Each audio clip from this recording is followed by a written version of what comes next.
From Harry Hurley Way and the world's playground to the broadcast pioneers of Philadelphia Hall of Fame, you're about to find out why Harry Hurley has been named to the Talkers Magazine list of the 100 most important talk show hosts in the nation.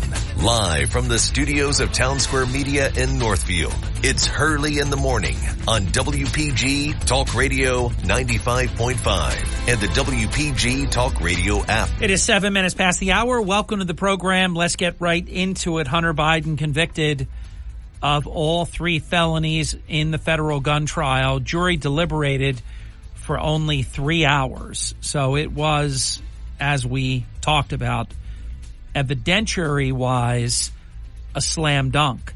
The only suspense at all, I mean, the prosecution was on point, perfect job, and they clearly won the case, but how would the jury handle the decision-making? That was really the only X factor in there, and they didn't have any problem. Jill Biden and Jim Biden and the 10 other Bidens in the front row, none of it mattered. The president's son convicted of lying on a mandatory gun purchase form when he confirmed that he was not illegally using or addicted to drugs. The Abby Lowell defense was an abomination, that he might not have believed that he was an addict on that day, when they had evidence on the next day he was getting drugs. So day before, minutes before, day after, but right then and there, he was good to go. Here's another thing I'm not going to give any credit for. The media reporting that Hunter Biden just stared straight ahead, showed little emotion. He knows. He knows this all goes away. Come on. Oh, no, his father says he won't pardon him. Come on. Pardon, schmarden. I don't know what you want to call it. You know, will he commute the sentence and then before he leaves office, pardon him?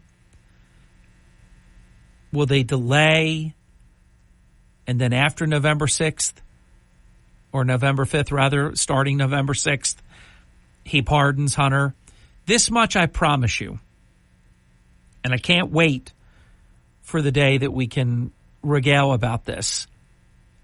I don't care how many times Joe Biden says it, and he has said it a dozen times, maybe more.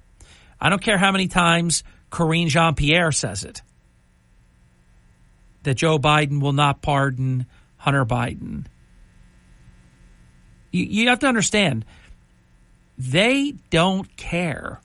This is a family. This is a man, Joe Biden. His entire life is a lie. Everything is a put on, a scam, a flim-flam, a lie, plagiarism. I did a little drive-by yesterday with the list. I'm not going to do it again, but you know a lot of the tall tales. He goes all the way back to when he was a teenager.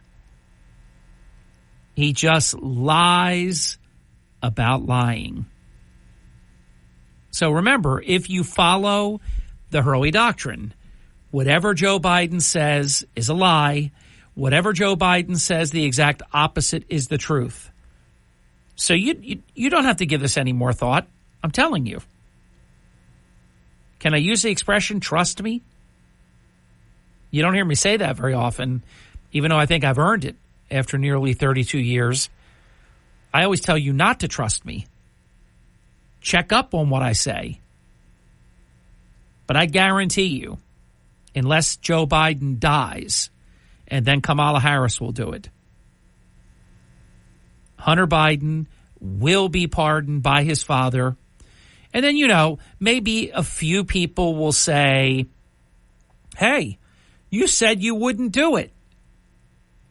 They don't care.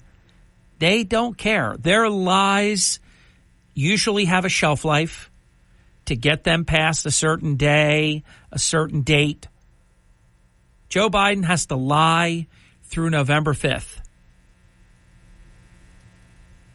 I really mean this, and I don't think it would cost him that much. He ought to say, damn right I'm pardoning my son. Glad you asked me. Of course I am. And so would you. He should admit that he's going to do it. There would be more. I don't know that it would net him votes, but it would be the right thing to do. But of course, he always does the wrong thing. Despicable speeches about ghosts in new clothes. Just this horrible stuff. Terrible. Divisive. Racist. Nasty. Dishonest. But I told you how the coverage would be. How close the Bidens are. Joe Biden's going to Delaware. He goes there anyhow. The hell's that? Anything new there? The whole thing has been about the wonderful Biden family, which they're not. But that's the storyline. Did you hear anything? I mean, you had people like Rachel Mad Cow Disease. She was saying the first president ever convicted of a felony. And then 1 minute later, he broke his own record, and twice, and then 3 times, and then kept going and going and going to 34 times. They celebrated Trump's conviction. They laughed in the courtroom. How come nobody was laughing in Delaware? That was a tragedy. And they're just wonderful people. And then you can't script truth is stranger than fiction. Joe Biden speaking at a gun event. Within a couple of hours. You couldn't make this stuff up if you tried. And he doesn't make any mention. There would have been the perfect opportunity to say, well, you all know that we're dealing with this as a family. I mean, right there in the platform of the group he was speaking before was drug addicts not being able to have guns. It's right in the platform. But he gets to appear as a hero for the cause. No reference about what just happened. You know, I'm really starting to wonder, will June 27th, and I mean this from a debate standpoint, will that happen? Or will Joe Biden concoct some way to make it not happen? I mean, so far, he's picked where it is, who it is, the moderators, everything. And Trump just says, I'll be there, I'll be there, I'll be anywhere. Anywhere you want to meet, parking lot, anywhere. What could Joe Biden, because think about just the past couple of days. He froze for like a minute, like a Tussauds Wax Museum figurine. He's been giving these speeches even with the teleprompter, and he's illegible now. You just cannot. He is losing the ability to clearly enunciate. And the difference is, I don't rejoice. You know, they like to actually ignore that Joe Biden is literally falling apart before our eyes. He's breaking. And they try to flip it on Trump. Did you see Trump? I saw Trump in 100 degrees, basically not sweat, and deliver a lengthy speech. The teleprompter couldn't even take the heat. You know, nobody's saying why the teleprompter didn't work. I'm telling you why it didn't work. You throw the heat index in there, I think it was like 107. This just in, and maybe because I deal with it, if we don't cover our remote equipment at the air show, we will go off the air. And that's never been, that's on the beach. That's not 100 and some degrees. It's 80 some. Certain equipment doesn't like the heat. But they actually tried to find that a weakness. I find that an incredible strength. 100 and some degrees? And this man is standing up there in the bright sun? Completely unaffected, it seems. I've always said this about Trump. He can take the heat. He'll play 18 holes on a scorching day. He's got it. He's got the goods. He's got stamina. Joe Biden, no good. Bad shape. And we keep telling you it's not going to get any better. It's not going to get any better over the next 4 months. It's only going to keep getting worse. You look at the difference. You know, I saw it in 2020 during the campaign. My God, that version is Hercules compared to this. His degradation over the past 4 years, I'm not qualified from the medical, clinical perspective. I mean just from what I as a layperson can see, has been dramatic. Much more. Don't go away. Busy morning. You own the next hour, at least the lease with an option to buy. 7 o'clock hour is yours. 609-407-1450. Jim Malamut, Green Tree Mortgage. And then we have a little bit of breaking news coming up in the 9 o'clock hour. Dateline Atlantic City. George Tibbett for the full hour. Maybe not just one person is going to be publicly rebuked. A lot to talk about. We'll get to it. People all over the Jersey Shore have found the easiest way to stay connected to South Jersey's talk station. It's the WPG Talk Radio app. Read free, unlimited South Jersey news. Listen to your favorite talk shows. Send us breaking news tips and more. The WPG Talk Radio app is powered by Smokers Haven. You'll find the finest selection of cigars at any of their 5 locations. Stop in and let them help you find the perfect cigar to pair with your life. SmokersHavenNJ.com. Fox News commentary. The Hunter Biden gun conviction is just, but it's also a distraction, a deflection, and a giant red herring. I'm Tommy Lahren. I'll tell you why next. You can host the best backyard barbecue when you find a professional on Angie to make your backyard the best around. Connect with skilled professionals to get all your home projects done well. Inside to outside, repairs to renovations. Get started on the Angie app or visit Angie.com today. You can do this when you Angie that.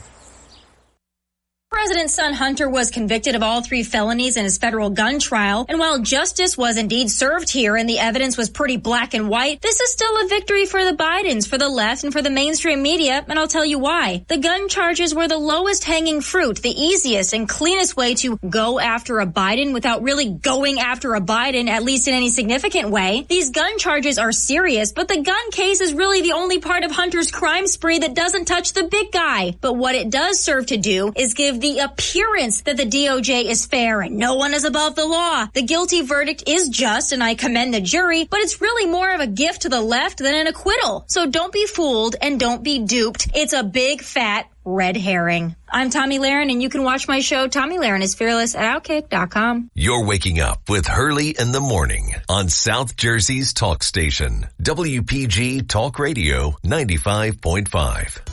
Hurley in the morning. It tends to make me feel a little bit more intelligent. WPG Talk Radio 95.5. Me too. We're back. This portion of our program brought to us in part by Batteries Plus in Northfield and Mount Laurel, one of our WPG industry aces. If you have a car, truck, marine, RV, camper, golf cart, ATV, mobility scooter, motorcycle, trying to think, am I leaving out any type of travel? If you need a battery for any of those, or ones I haven't mentioned if there are any, they've got them at Batteries Plus. If you need your storm season items, LED, emergency lighting, portable generators, surge protectors, Batteries Plus has them all. Broken phone or tablet screen, they can fix it. Cell phone battery needs replacement, they'll do it. While you wait, watch and key fob battery, same deal. While you wait, if it's broken, bring it in to Batteries Plus and they can fix it. I was just thinking about Andrea's lamp. They fixed her lamp. That's not, I mean, they seem to be able to work on anything. If you have a phone with a cracked screen, if you need a new battery, which I did, and they did it while I waited, and they know how to break the seal, and then they know how to put a brand new seal back in so that the phone is nice and tight and will work as it did before they touched it. If you have charge ports that might be wonky, speakers, microphones, pretty much anything inside a phone, they can fix it. Batteries Plus, 900 Hilton Road in Northfield, Route 73 in Mount Laurel. Stop by one of the locations and enter to win a pair of tickets to see Journey and Def Leppard. Journey and Def Leppard in concert. Well, here's what I promised I would do. More for me than for you. But I did it already about 3.5 hours ago. I'm going to check the weather once a day and announce it. And, of course, I'm looking at the weather for Thursday, June 20th. And, by the way, the high just ticked up another degree in the last 3 hours. But we won't really face the high temperature for most of the round. That's the good thing. I see it about 71 degrees when the golfers tee off. But unfortunately, the heat really does begin with our event. The first 90-degree day is the day before, the 19th, Don Hurley's birthday. You know him, my identical twin brother. It's Don Hurley's birthday. Only a 9% chance of rain on Don's birthday. Proud to say only an 11% chance to rain on the day of our event. That was as high as 33% about 2 days ago. Now, I'll tell you what I am concerned about. Florida may take up to 20 inches of rain over the next 7 days. And not always, but many times, that rain comes straight down the coast. That is a bad situation. Now, it's not in the forecast right now. Today is a 9% chance of rain. 24% chance tomorrow, which really means it's not in the forecast. Then it's 8, 1, 5, 13, 9, 11. And then I always look, for me to be comfortable, I like to see the forecast a day or two before our event and then a day or so after our event. Because, you know, things can happen early with the wind, later with the wind holding it back. So I'm happy. I'm not happy about the 90 degrees, to be honest. But if you look at a day, I can't do the hour by hour for that particular day. But if you look at a typical day that's going to be 90 degrees, it starts out usually around 70-ish. And then you do build with each hour. So I kind of see this event. We'll see as we get closer. But I see the event teeing off at 9 o'clock, shotgun start, 70-ish, low 70s at the most. Staying in the 70s for a couple hours maybe. Then going over 80. And that would be for probably another period of time.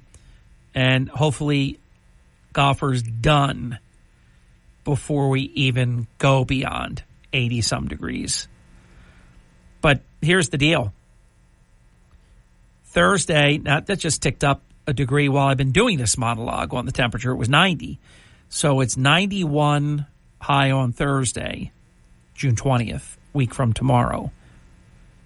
91 on Friday, 90 on Saturday, 89 on Sunday. And now this just changed. There's now a 40% chance of rain on Monday, June 24th. Now, it's way out.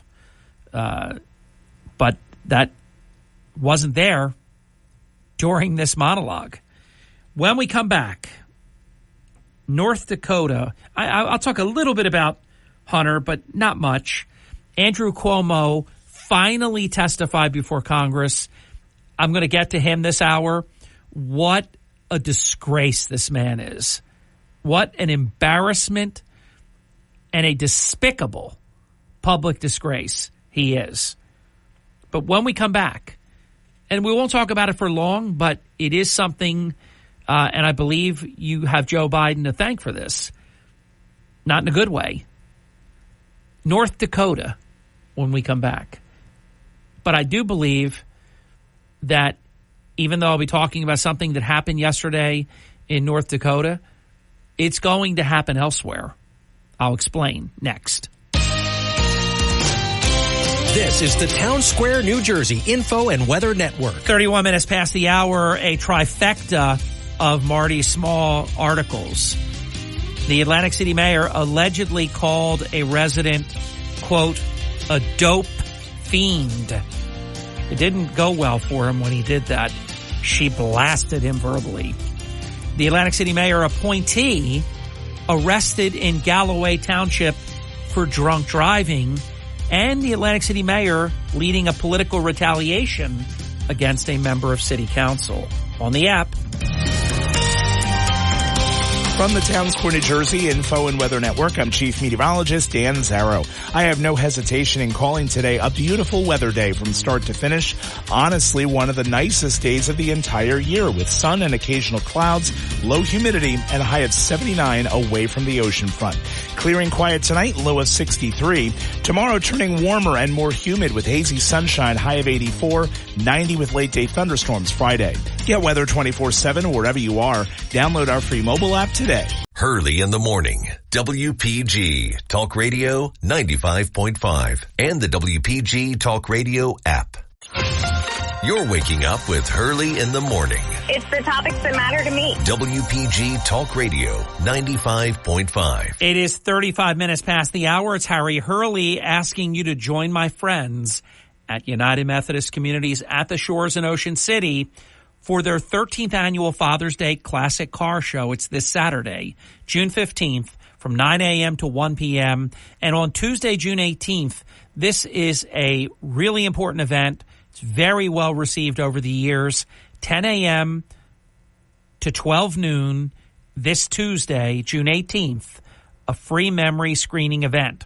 If you're considering senior living options for yourself or a loved one, I recommend United Methodist Communities at the Shores in Ocean City, and here's why. It's fully remodeled with private apartments, 2 restaurants, a bistro, an on-site fitness center, and it's just 3 short blocks from the Ocean City Boardwalk and beach. The Shores is proud to present insightful and fun events for our community. Don't miss the Father's Day Classic Car Show, Saturday, June 15th, from 9 to 1, and a free memory screening event that's open to the public. This one you need to RSVP for. Not the Classic Car Show, but the memory screening event that'll be on Tuesday, June 18th from 10 to noon at the Shores, located at 2201 Bay Avenue in Ocean City. RSVP for the memory event with Michelle at 609-399-8505. That's 609-399-8505. Tell them that Harry Hurley sent you to the United Methodist Communities at the Shores in Ocean City. So Dateline, North Dakota. And again, you always, if you agree with one of my other doctrines about whether it's the law of unintended consequences or equal opposite reaction, or that when something happens once, it's not isolated in a bubble, it will be repeated, we'll get a load of this. Can't be a coincidence. North Dakota put a measure on the ballot yesterday to limit the age of members of Congress that serve from North Dakota. They have set the maximum age, 81. Now, this will be challenged by somebody, and it should be, because I don't like it when measures that, to me, it's clearly, I think, unconstitutional. You know, they have I think for members of the House, the minimum age is 25. There is no maximum age. So the Constitution, remember the late, great Antonin Scalia. The Constitution says what it says, and it doesn't say what it doesn't say. It doesn't say. Now, look, if you want to do the work and you want to put forward a bona fide constitutional amendment, that is constitutional to begin that process. I don't like this law. I think it takes out of play some brilliant people that, I mean, look at some of the people. Who is it? One of the founders, because there's co-founders, I forget which one it is. I don't think it's Langone, but I think it's the other one. But anyhow, one of the co-founders of Home Depot. Is his name Marcus, maybe? But anyhow, and I don't even know how I know that, or I think that might be right, but that doesn't matter. What does matter is he's like 95 years old. And I mean sharp as an 18-year-old, only smarter, with more experience. So what, you'd knock him out? Strom Thurmond, you might not like him. He served until almost 100. I think he did live to be 100, but he served well deep, way deep into his 90s. He may even have made 100, I forget. So why would you set a number? I have always maintained to you, it's not Joe Biden's age. There's biological age. There's chronological age, rather. It's the mental acuity of the person. Bruce Willis, not through any fault of his own, but damage on the left hemisphere of the brain, and he has a form of dementia, cruel form of dementia. He's 60-something or whatever. How old is Bruce Willis? Bruce Willis is 69 years old. 69. So, what, would you want him serving right now? He qualifies in North Dakota. 69, no problem. You got to base it on the individual. I understand this has been such a dishonest to keep Trump out of the White House. What members of the Democrat Party have done, what members of the Democrat media have done, it is an abomination to not admit. It should be just stop it already. Stop lying that this is okay. I saw a recent survey, and the number's terrible for Joe Biden, but only like 35% of Democrats admit. Let me see if I have it here. I wasn't ready to do this, but I have it. Give me just a second. I'm going to tell you the results of a survey. Rasmussen reports. When asked, quote, do you feel like over time President Joe Biden is getting less and less mentally sharp? 57% agree with the statement. 34% disagree with that statement. And all I can say about you, you suck. And 10% are not sure. About 1/3 of Democrats agreed with more than 80% of Republicans that Biden is getting, quote, less and less mentally sharp, while only 15% of Republicans sided with the 52% of Democrats who disagreed with that statement. So what I will tell you is those 15% of Republicans who don't see that Biden is breaking down before our eyes, you're liars also. We're equal opportunity here. I don't care if you're a Republican or Democrat. If you're wrong, I'm going to say you're wrong. And those are the 15% that don't like Trump. Because you've got to be a thousandfold more blind than Mr. Magoo if you don't see it. So there you have it. Only 33% of Democrats believe that Joe Biden over time is getting less and less mentally sharp. What can you say about the 67% that are either unconscious or congenital liars? The survey also asked voters, how likely is it that media outlets are helping to, quote, cover up evidence of President Biden's declining mental sharpness? Question, end quote. 46% said very likely. I'm in that group. 14% said somewhat likely. So if you add those two, that's 60%. 60% believe that the media is covering up evidence. And they do. And they are. Here's where it gets hilarious. 16% said not very likely. Sure. 19% said, so you're a whack job if you're in that one. Then you're a super duper whack job if you're in this one. 19% said it's not likely at all that the media is covering up Joe Biden's declining mental sharpness. How dishonest can you be? And 5% said they're not sure. And maybe you're the worst. How can you not have an opinion on that? This was 1,080 likely voters across the country, and the data is only about a week old. So, I mean, it's right on point. It didn't cover, in the last couple of days, have been some doozies with Biden. So they didn't exist at the time of this polling, but enough people have seen enough.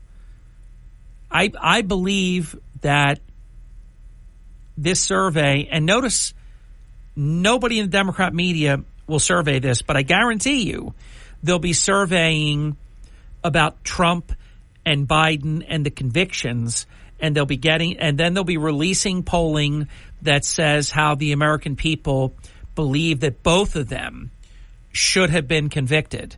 They're going to use, I'm telling you, that's why I wanted Hunter Biden to be acquitted. And I told you we wouldn't be. And I said because I wanted it. It's crazy, isn't it, how life works? You don't get what you want sometimes, many times.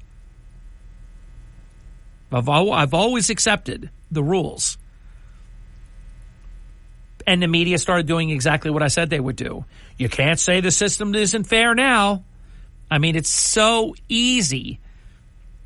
I could write their scripts for them days and days and days in advance of their next newscast. I can write it for them because I know what they're going to say. And I also said, and it really came through for us big time with this one, that the media would cover the Hunter Biden conviction as bad news for President Trump. That's beautiful, isn't it? Isn't that fantastical what they get away with, how they do it? Hurley in the morning. If you really want to know what's happening in Atlantic City, it's Harry Hurley every single morning. WPG. Oh, and we'll be covering that a little bit later. WPG Talk Radio 95.5. You're waking up with Hurley in the morning. It's well-balanced conversation. WPG Talk Radio 95.5. I thank you very much, and welcome back to the program. 52 minutes past the hour. Your phone call's coming up in just a little bit. The entire 7 o'clock hour is wide open for them at 609-407-1450. So enough on that. We called it in advance that it was a slam dunk case. The only way out would have been jury nullification. That's why 10 Biden people were just all over the place. Everywhere the jurors looked, it was either the First Lady staring at them, Jim Biden, or any of the other Bidens that were there. So you had all that. I was just talking to a friend of mine about this. The sentencing guidelines, if you keep seeing that big graphic that the media loves to put up, he faces up to 25 years in jail. No, he doesn't. I promise you, he does not face up to 25 years. But I'll tell you what he does face. He faces up to 15 to 21 months. That's the sentencing guidelines. I don't know why the media is, I mean, I guess because it looks good. Like they say about Trump, he could get like the 100 and some years. No, it's not. It's not true. So he's not going to get even the 15 to 21 months. Now, Judge Noriega, in the sentencing guidelines, she could, it would be outside of the sentencing guidelines to give Hunter Biden probation, but she can do it. You know, in this whole minimum mandatory type requirements, judges used to have a whole lot more discretion to do unbelievable things. They still have some discretion, but not like they used to have. She could give him probation, and she might. But she has to explain why she would be giving a sentence that is outside of the 15 to 21 months. Now, don't forget, she was not afraid to knock out that plea agreement. There was a corrupt. That's why I'm not giving David Weiss any credit here. This guy, if this was a race, this guy came to the race looking to throw the race. So you don't get, when you're the arsonist and then you want to work with the firemen to put the fire out, you're not a fireman. You're still an arsonist. David Weiss does not deserve any credit. I heard him speak, talking all Mr. Tough Guy, but no, thank you. They did everything they could to snooker the court. They buried this poison pill in there on like page 14 or 17, whatever it was.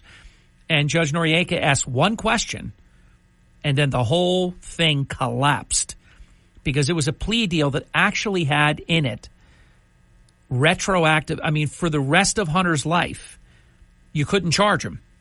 It was the most incredible thing that's ever been put together. And this was the U.S. attorney, David Weiss, putting this corrupt thing together. Then he gets named. Why wouldn't you think they would name him the special counsel? I can guarantee you the Bidens are not pleased They didn't think it was possible for a Biden to get convicted in Delaware. So when you hear, Judge Mary Ellen Noriega, that Hunter Biden faces up to 25 years in prison when he's sentenced by Judge Mary Ellen Noriega, no. First-time offenders do not get anywhere near the maximum. And it's unclear if he'll get any time. Honestly, I don't really care. Some people, want that kind of thing. My heart, my mind, I don't work like that. I don't care if he gets any jail time. Trump shouldn't be going to jail. Hunter Biden should be going to jail, but I don't care. But one thing I will say, and Alan Dershowitz, I'll tell you what. I say what Dershowitz says before Dershowitz says it. And this is on a consistent basis. It's uncanny. I remember saying what the media would report and compare all these things. But I said the Hunter Biden verdict is real. The Trump verdict is made up. There's a big difference between these two. They should not be compared. Hunter had legitimate federal weapons charges, 3 of them. And Trump, they made the thing up. Some bookkeeping thing that was a misdemeanor that was expired, that they took and made a Frankenstein zombie case out of it. There's no comparison between these two. None at all. What I do want to spend in the last 2 minutes that we have, because we're going to go to your calls in minutes, 609-407-1450. So check in right now if you would, so we're ready to go and that we don't waste a second of this precious time that we're given. 6 Russian nationals with ISIS ties were arrested in Tajikistan. So what's up with that? Well, there's a whole story here, a whole big deal story. Look, I'll give credit where credit's due. They heard the chatter. They heard people talking about, hey, remember the Boston Marathon bombing? They heard people talking about that, and they coordinated a sting operation in New York, Philadelphia, and Los Angeles. But these illegals crossed over the southern border with a Turkish smuggler. This is Joe Biden's America. And we keep telling you, now I guess we can say you can call us a liar, but you'd be lying, or at the minimum, quite mistaken. But I would say you'd be lying, because now we can say that 6 terrorists got into this country. And they got in this country because of Joe Biden. I don't care what they tell you. They're saying they vetted these people when they brought. No, don't believe that. They don't vet anybody. This is just let in everybody, including horrific terrorists who mean us great harm because they so desperately want Democrat voters to flood into this country. I've not heard yet anyone say anything other than they love Joe Biden. They interview these people, not the Democrat media. Fox News, whether it's Bill Malugin or my friend Griff Jenkins or whoever, they interview these people, and they all love Biden. And look, I don't blame them. He has made it possible for them to come in illegally into the greatest country in the world, and they are given great benefits. From Harry Hurley Way in the world's playground to the broadcast pioneers of Philadelphia Hall of Fame, you're about to find out why Harry Hurley has been named to the Talkers Magazine list of the 100 most important talk show hosts in the nation. Live from the studios of Town Square Media in Northfield, it's Hurley in the Morning on WPG Talk Radio 95.5 and the WPG Talk Radio app. All right, let's do this. 609-407-1450. This, I needed about another 10 seconds last hour and didn't have it. I want to share with you, if you really believe that Joe Biden took any action with his fake executive order, this is straight from our National Border Patrol records. Out of 6,800 illegals that came into the country at the Southern California border, and that is between June 5th and yesterday morning, 72% of them have been released into the country. There is no crackdown. This is a lie. That's, of course, 6,800 is more than 2,500, right? So shouldn't that stop everything? No, it didn't. They let 5,000 come into the country. The National Border Patrol Council president for San Diego border sector, Manny Bayan, said, quote unquote, it's all smoke and mirrors. And as usual, it's Joe Biden, so everything is a big lie, a big scam. Welcome to Hurley in the Morning. You're on the air. Hi there. Good morning, Mr. Hurley. Good morning. Thanks for taking the call. Good morning, Jimmy. It's overwhelming for us civilians. It really is. I mean, this is what you do for a living, and you do it well. But the information level is beyond belief. Anyway, on the news break, there was a piece that said, President seen hugging Hunter after verdict. I would pay $1 million to know what he whispered in his ear. Well, you know what it was. You know what it was. It was him telling his son, you have nothing to worry about. I've got you. I've got your back. And, Jimmy, I have no problem with that. Just the dishonesty I have a problem with. Yeah. Because he has told his son, don't worry. Come on, I would do it. Son, don't worry about what you hear. Don't worry about what you read. You will not do a day in jail. But I'd love to have it on an audio. Yeah, anyway, you did a poll about people questioning Joe's mental acuity. I'm not sure those people should be operating a motor vehicle. That's how skewed their brains must be. It's bad. Here's my question. Yeah. Here's my question to you, and I'll get off. I know you got tons of people. What if, when it's time to commute the sentence, he's incapable of completing a sentence? Wow. Well, I mean, the what if factor. It's a simple answer. If he was incapable, then that would mean Kamala Harris would be acting president. She would commute the sentence or do the pardon. There's no harm that can come to Hunter because either Joe Biden will complete the mission or it will be implied, understood, she will do it. And so you're saying it'll get done by someone? Yes. And by the way, just real quick, Joe Biden hasn't made a decision in a long time. That's right. Someone else is making. He's just parroting these, whatever they tell him to say. But I will tell you, because, you remember the things that are the oldest. He knows he has a son. He got mixed up that's why they won't release her audio tapes, because he didn't know when his other son died and didn't know when he was president, didn't know when he was vice president. But he does know he has a son named Hunter, and I do believe he knows, even if he has to be reminded, that he was convicted, and he won't forget to pardon him. What a mess. I know. It's terrible. Thank you, Jimmy. Have a great day. 609-407-1451 open phone line. It's possibly a great day in Brigantine, but we should find out shortly. Oh, it's a great day in the city of Brigantine. I just completed my daily 3-mile morning constitutional. And Dan Zero is correct. One of the most beautiful days of the year. Low humidity and bright sunshine, few clouds. It's a beautiful day. Good. Beautiful day. Good. Beautiful day in Delaware, ostensibly. But more about that in a moment. Harry, think about this document that these 51 intelligence officials signed.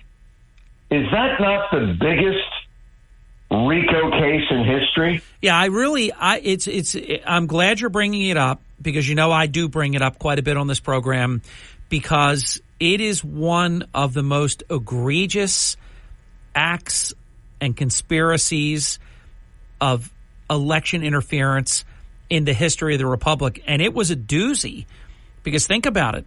That shut Trump down in that debate like nothing else you could do.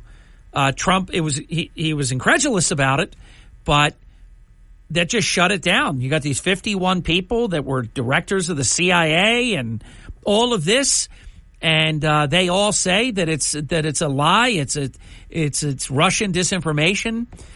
They all need to be prosecuted. Now, I will tell you, Andy, that Clapper, a day or two ago, it's not any longer ago than that, he's doubled down that it is Russian disinformation. So this means now he is against the Department of Justice that at the Hunter Biden trial, under oath, certified to the court that it is not Russian disinformation. So they have a big problem on their hands, and I've heard one member of Congress say it. When there is a new Justice Department leadership, those 51 people, they need to be criminally investigated and charged. Well, one day you and I will be there when they clap off the clapper. It's going to happen. So, but I want to circle back, Jen Psaki, to something you were talking about yesterday, where you said that these people don't even care if they admit to a lie once the lie has accomplished what it was meant to do at that time. Okay? Mm-hmm. So remember Harry Reid when he lied about Mitt Romney not paying his taxes in the well of the Senate.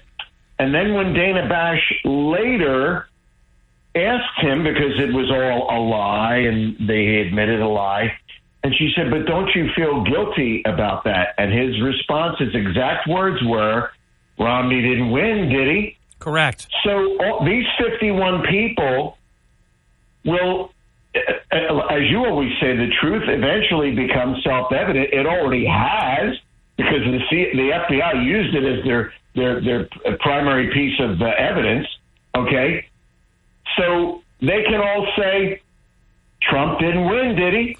The only reason I will disagree with that comment, and you're right under normal circumstances, is they believe Biden is going to lose. Hence, they believe that Trump is going to win. And I guarantee you those 51 people have some sleepless nights right now because they know if this election doesn't go the right way for them, that they are in significant criminal jeopardy. So I don't think any of them, Clapper did it, but I don't think many beyond Clapper will take any joy and say, it worked, didn't it? Yeah, we did. What we did, gave us the result we wanted, because they do believe that they could be criminally charged. So I think they're going to be very quiet about that. No, but Harry, remember, they lied about that laptop to keep Trump from winning in 2020. I know. So Trump didn't win, did he? No, he didn't. That's what I'm saying. No, but I'm saying they're going to stand behind their assessment. Hey, now you're saying it's legit, but our assessment is that it was disinformation. We can just agree to disagree. They're not going to acknowledge that they purposely did what they did, even though we know. Look, Antony Blinken, he's the John Hancock. Well, actually, Jefferson's the author of the Declaration. Just John Hancock signed it big. So I take that back. I don't, I'll get email on that. Oh, you messed up. You're wrong. So, all right, we did a cleanup in aisle 7 on that one. But Antony Blinken is the Thomas Jefferson of that document. And what is he now? He is the Secretary of State. Blinken is the guy that did that, Andy. Yeah, Antony Blinken. That's right, Antony. Without the H. Correct. Yeah. Well, everybody, there's, because you did this in your last hour, there is just a percentage of the population that wouldn't know which side, which way to wear the underwear where the hole is in the right place. So, the people that are supporting Biden and don't even recognize that the man is non-compos mentis, for you to say something like that publicly and admit that and say that you don't see that there's any problem with his mental acuity. I mean, Harry, is it amazing that John Fetterman now is like the voice of reason in the Democrat Party? Yes. Like, my God, It's like that movie Regarding Henry with Harrison Ford. Remember, he's a net. Love it. He got Annette Bening is his wife. I love the movie. Yeah, I mean, for people who don't know, he's like this nasty guy. He gets shot in the head, and he comes out of a coma or whatever, and he's like a completely different person. He's like the nicest guy in the world. Yeah, beautiful husband, beautiful father. The other version was a cheater with a girl on the side and just rotten. I love that movie. It's so good. And, he came out of it a better person. No doubt about it. Andy, I've got to get the break in. Have a great day. When we come back, more of your calls. Dan, you are on deck. You will be the next caller as soon as we come back. It is the Hurley in the Morning program. Stay with us. Wide open forum all this hour long. You're waking up with Hurley in the Morning. I listen every morning. WPG Talk Radio 95.5. Your morning cup of Sean. This is the Sean Hannity Morning Minute. As far as I'm concerned, the gun charges, tax charges, it's the low-hanging fruit. You got to look at Burisma. You got to look at Joe Biden's massive lie that he never once spoke to his son, brother, or anybody about their foreign business deals. You got to look at Devin Archer's testimony that, in fact, Joe participated in 20 calls that he knew of with Hunter and his foreign business partners. You got to look at the meetings that Joe had with Hunter's foreign business partners, including the Russian oligarch Elena Baturina at the Cafe Milano and others and all the countries. Why is he making millions? No experience, addicted to drugs. How did that happen? The conservative underground meets later today on the Sean Hannity Show. In an era of escalating social unrest, rising crime rates, safeguarding your family has never been more critical. Now, introducing the Burner, the less lethal pistol launcher. It's a non-lethal defense option. Now, it's developed by common sense gun owners who value the power of choice. This device enables you to de-escalate dangerous situations effectively without the finality of lethal force. Burner offers a safer, sensible alternative that can save lives on both ends and protecting the user, delivering formidable stopping power to deter any aggressor. The Burner is ideal for those wary of traditional firearms. It provides an effective self-defense tool without deadly consequences. It's legal in all 50 states. No background check or permit required. It can be shipped directly to your door. It is an essential tool for responsible, non-lethal protection. Burner, byrna.com/Hannity. You also get 10% off any purchase. Stay safe with Burner, where smart defense meets innovation. Starting your day the right way with Hurley in the Morning on South Jersey's talk station, WPG Talk Radio 95.5. You're listening to Hurley in the Morning. Egg Harbor Township. I'm from Margate. Listen at home or in the office on your smart speaker. Just say, play WPG. Brigantine. Cape May. Galloway. Hurley in the Morning on South Jersey's talk station, WPG Talk Radio 95.5. Back to your calls in just a moment. It's Harry Hurley for my friends at Ambient Comfort Heating and Air Conditioning Professionals and the $59 air conditioning tune-up special for new customers. What a deal. There are many, many hot days ahead. We told you next week.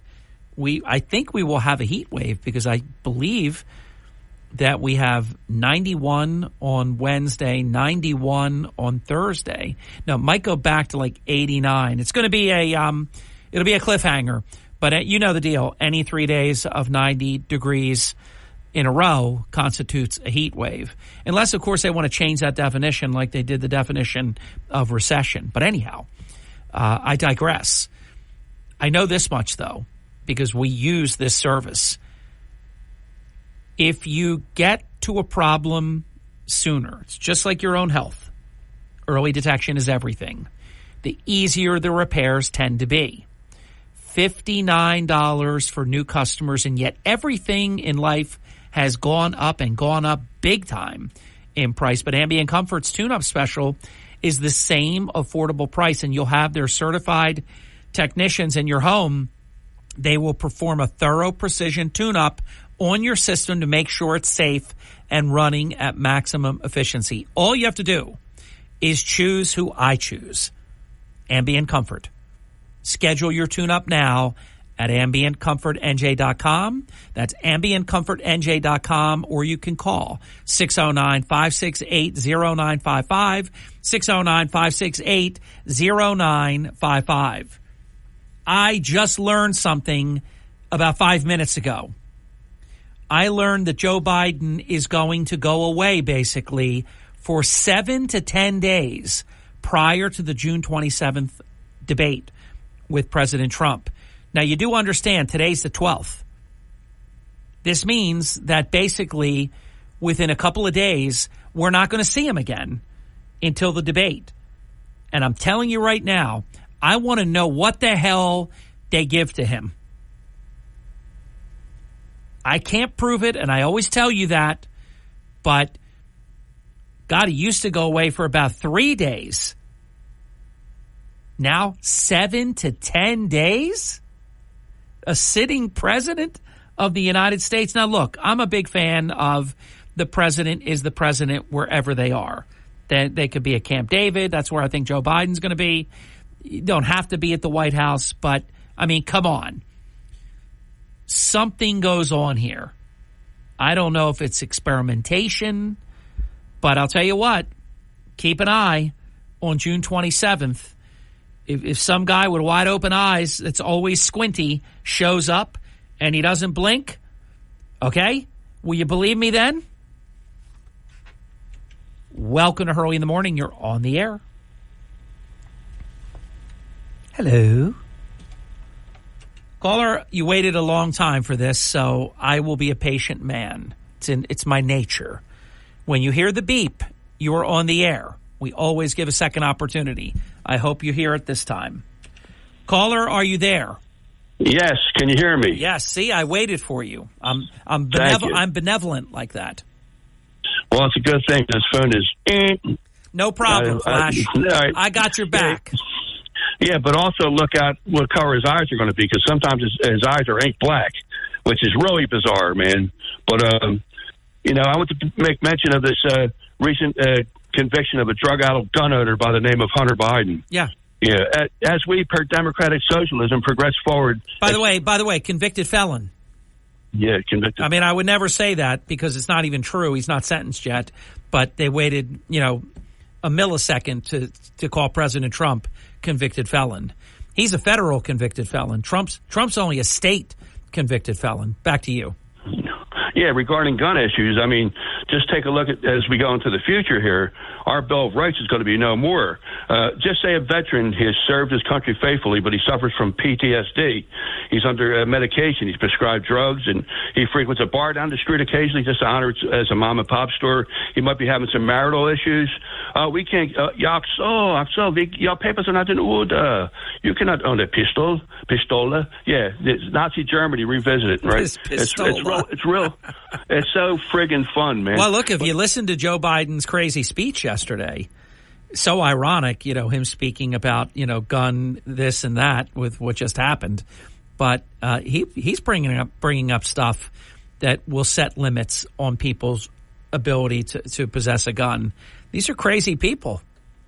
Absolutely. Now, in lieu of going after him on more serious charges like corrupt business dealings, influence peddling, lying, property, theft of services, tax cheating, et cetera, et cetera, et cetera, they go over this low-hanging fruit of a gun issue. So that's remember, this is the crowd that never lets a good crisis go to waste. Never, ever. They plan from behind the scenes. See, they've been planning from behind the scenes since May 1st, 1776. Oh, yeah, I said it. And, we need to wake up and smell the coffee brewing. Get President Trump back in office. November 5th, 2024. Thank you. Thank you, Flash. Flash is fired up. Dan, you're going to be next. Please hang in there. It's exactly 30 minutes past the hour, so you are a faithful listener of this program. You know what I must do at 30 minutes past the hour. It's in my contract. I must do this, and I must do it now. This is the Town Square, New Jersey Info and Weather Network. See what I mean? It is me. I am Harry Hurley, and I have 3 stories that you can follow right now on our WPG Talk Radio 95.5 app. It is like the triple Lindy. It's the trifecta for Mayor Marty Small of Atlantic City. The Atlantic City mayor allegedly calls a resident, quote, a dope fiend, quote unquote. The Atlantic City mayor, his appointee, has been arrested for drunk driving. And the Atlantic City mayor is leading a political retaliation. From the Town Square, New Jersey Info and Weather Network, I'm Chief Meteorologist Dan Zarrow. Sunshine with occasional clouds, dry weather, low humidity, a light breeze, all around a gorgeous June day. High this afternoon, 79, closer to 70 at the beaches. Clear and quiet tonight, low 63. Tomorrow, warmer and more humid with hazy sunshine. Still a nice day, high of 84, 90 degrees coming up on Friday. Get weather 24/7 wherever you are. Download our free mobile app today. The Council on You're waking up with Hurley in the morning on South Jersey's talk station, WPG Talk Radio 95.5 and the WPG Talk Radio app. Starting your day the right way with Hurley in the morning. Honesty and transparency, it's not afraid to get down and dirty and really just tell me the truth. WPG Talk Radio 95.5. Let me look at this calendar real quick. All right, today's the 12th. So let's see, 7/14. I won't count today. It's already, it's already here. We're well into it. 14, 15, 16, 17, 18. We are 18 days away from completing 32 years together. Wow. So proud of that. 609-407-1415, open phone line. In the immortal words of Marty Allen, who Don Hurley said this to on an elevator, that I was literally melting, put my Trump ID in my pocket when he kept saying, hello there. Hello there, Dan. Well, I'll be a Steve Rossi, and I'll say hello there. I have met both Martin and Rossi. It's true. Good guys, actually. Marty Allen finally looked at Don and said, all right already, hello there. Don said hello there.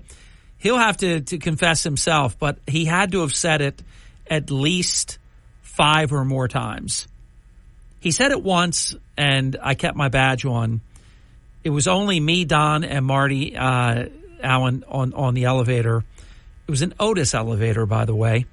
I remember vividly, brass doors. So then all of a sudden, he does it again. Hello there! And he just kept doing it. And he wasn't going to stop until Marty Allen turned around. We're all looking at the door. Nobody's looking at each other. And Marty Allen turned around and said, all right already. Hello there. It was hysterical. I couldn't get out of that elevator fast enough. Yeah, I bought stock in this elevator, and the guy asked me, how you doing? I said, it's going up and down. That's right. So let's play Connect the Dots, and this is serious business. Okay. We're in the back of a limo, and we're not President Trump. We're Nancy Pelosi, and we're Terry, and we're his daughter, and all of a sudden, we're saying that we messed up. We should have had the National Guard here. But all of a sudden, that goes away. Yeah. Never to reappear. Not only does it not reappear, but when we're putting together the January 8th committee, we tell the two people to most likely make it appear that they can't be on the committee, Comer and Jordan. Yeah, by the way, I'm pleased you said January 8th instead of January 6th. I hear January 6th enough. Thank you. Yeah, correct. That was that's okay. That was definitely a mistake. And, I just listen close. You do. And if you were the basically the running Trump's campaign right now, that ad would be looping. 100%, because they lied about everything. And another thing that has to come out, and people have to be criminally charged, Jim Jordan and James Comer and others wrote the Democrats after they lost the election. They lost the balance of power, and ordering them under penalty to not destroy any evidence. And they destroyed a ton.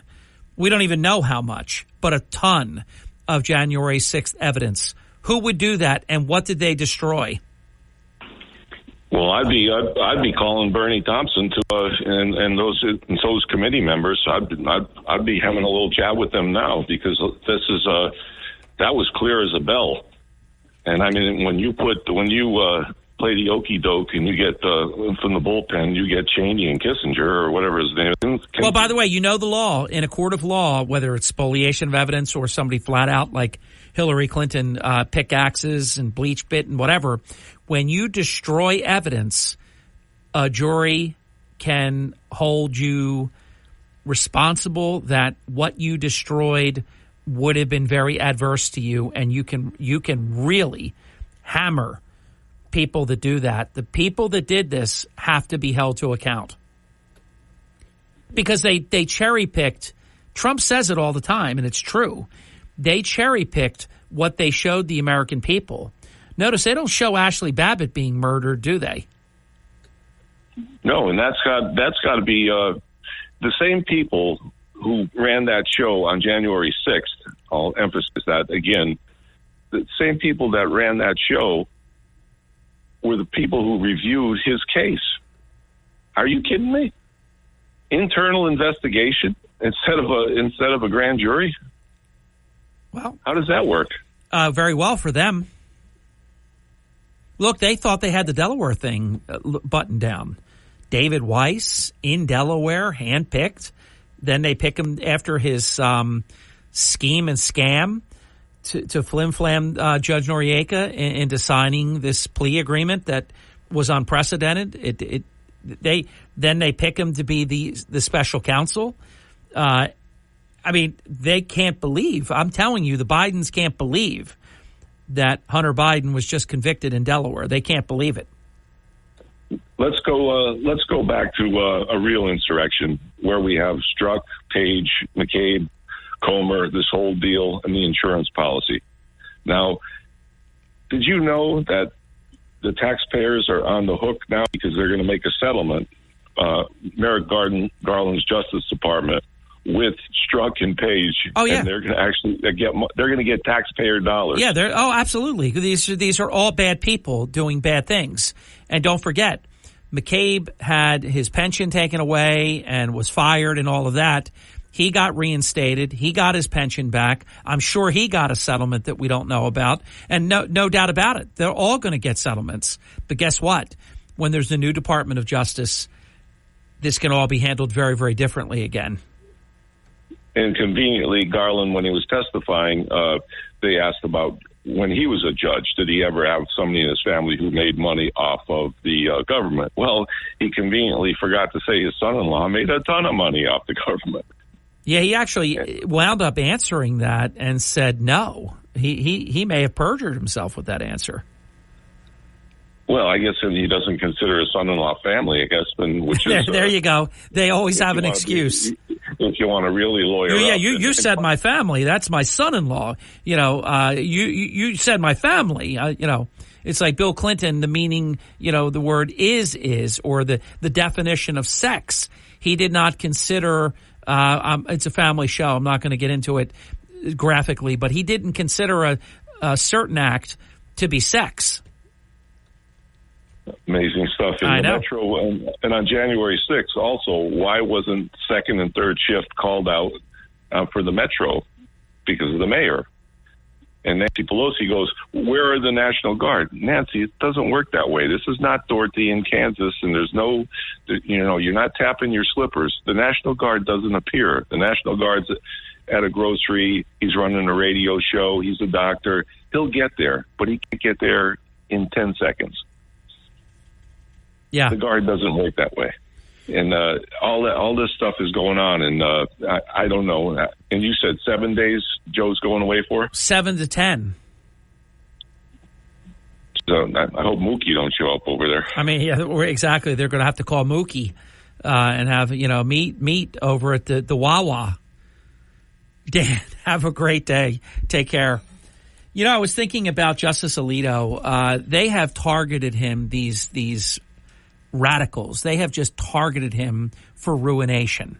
Have you noticed the way they keep coming at him with different things? The flag was upside down. This other flag that they decide is not, permitted or something, even though the flag's been around for a long time. Now you have this unscrupulous individual that surreptitiously recorded Alito at a dinner of some kind. I mean, we now live in such a bad environment created by Biden and his criminal element where nothing is safe. Honestly, you have to treat everywhere you go and everything like a press release.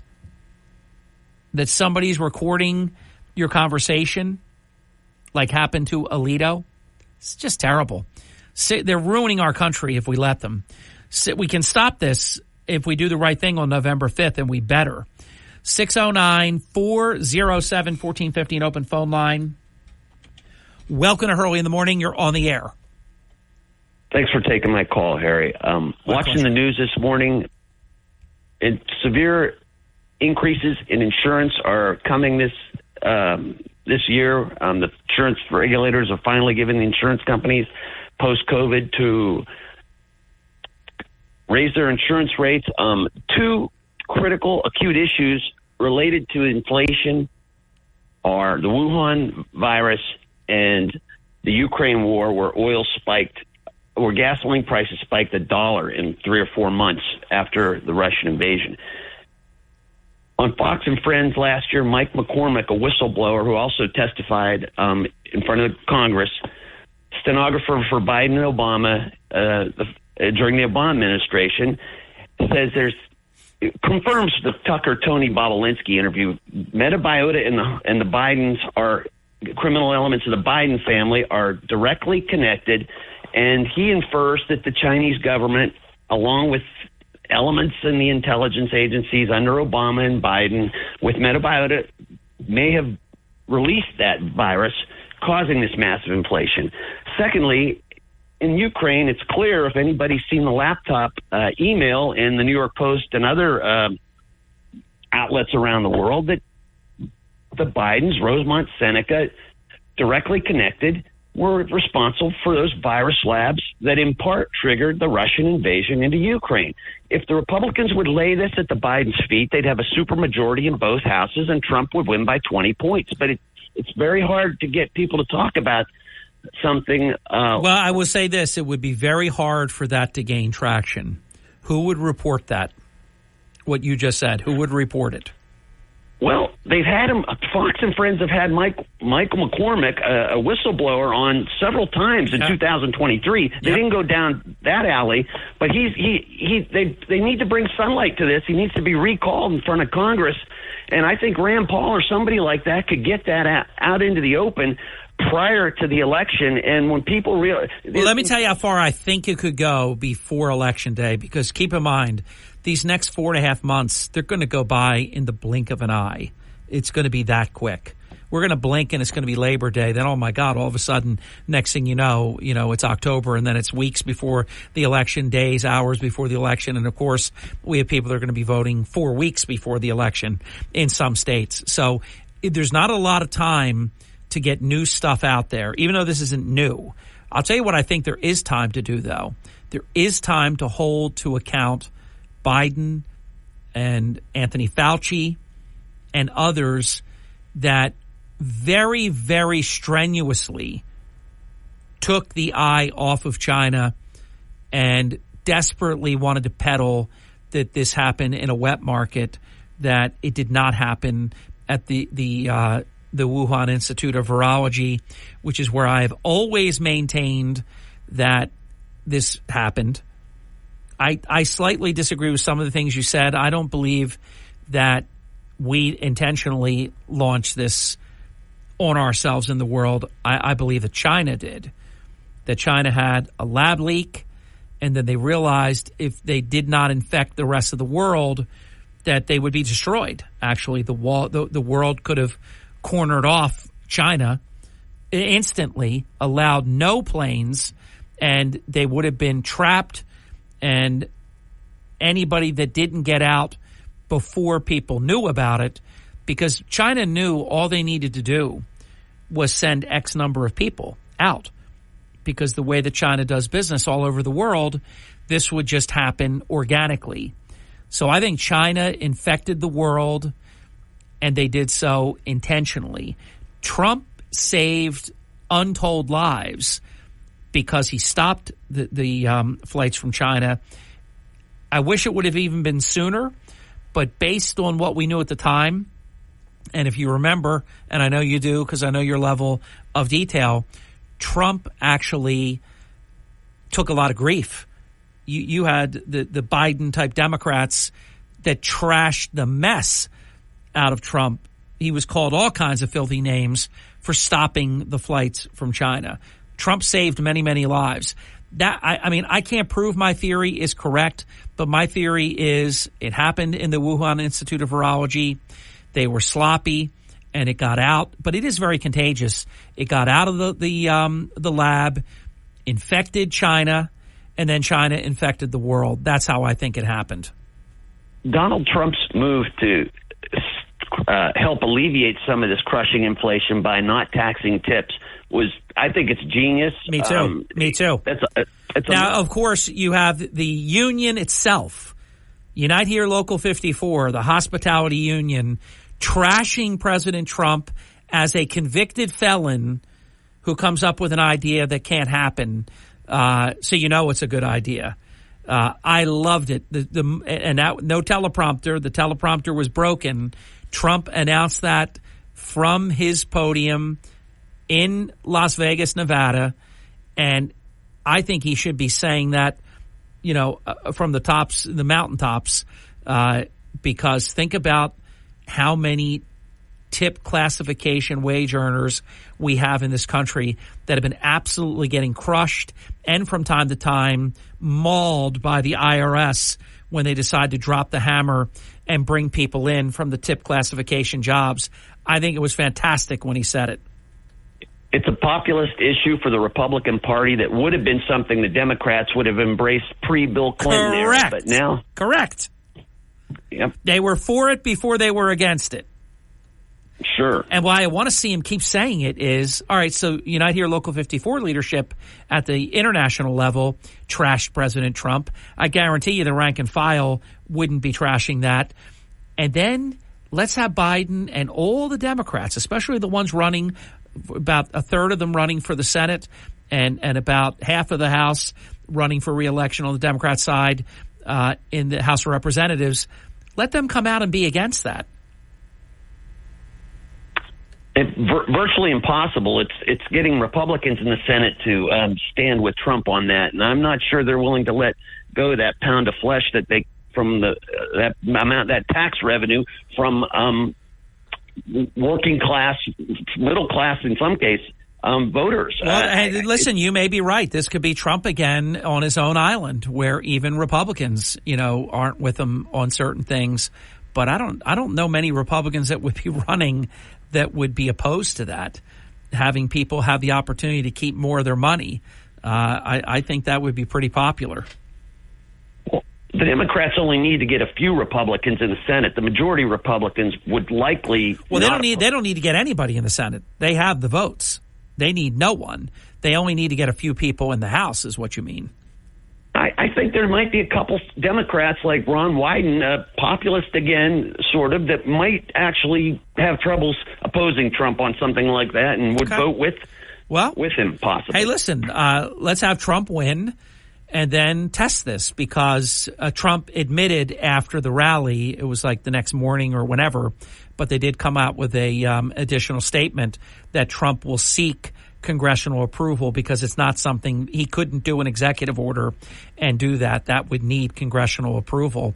But that'll be a great opportunity to watch Democrats be against something they would normally be for, and we'll see how all that plays out. I'd like to see that battle.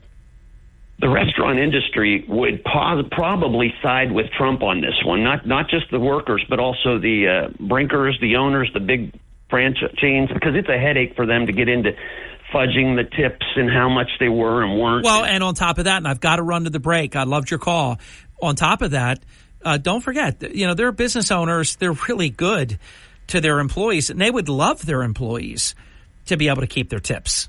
They would not be against this. There'd be no reason, and they wouldn't be against it. They would be, I think, very bullish about that. I've got to get this break in. We'll be back. It is Hurley in the Morning. In a world full of fake news, AI, and unverified information on social media, where can you get the latest, most accurate South Jersey news? WPG Talk Radio 95.5 and the WPG Talk Radio app. Don't wait for the newspaper to come in the mail. The WPG Talk Radio app is updated around the clock from New Jersey's largest radio news team. Accurate, dependable, reliable. When you need to know, it's WPG Talk Radio 95.5 and the WPG Talk Radio app. Listen at home or in the office on your smart speaker. Just say, play WPG. Hurley in the morning. It's breaking news that I can trust. WPG Talk Radio 95.5. You're going to see to the caller how I had about 10 seconds breathing room there between that and this, there, see? And that would have been that. I had to get that break in when I said I didn't want to stop you. I want to share something that, sometimes you need someone else, because I think we all take pride in our observation skills. Some are better at it than others. I pride myself. It's something that I think is a strength of mine, but I don't see everything. I do see a lot, but I don't see everything. My brother Don picked up on something that I hadn't noticed, and once he told me, now it's one of those things where you can't miss it now. Don writes to me, notice the Bidens speak like the gangsters in Goodfellas, covering their mouths so their lips can't be read? Check it out. Or as who was the comedian that used to say, check it out? Check it out? I don't know why I'm forgetting his name. He performed at a Ken and Isabel Mosca event. It was a number of years ago. Time flies. But anyhow. From Harry Hurley Way in the world's playground to the broadcast pioneers of Philadelphia Hall of Fame, you're about to find out why Harry Hurley has been named to the Talkers Magazine list of the 100 most important talk show hosts in the nation.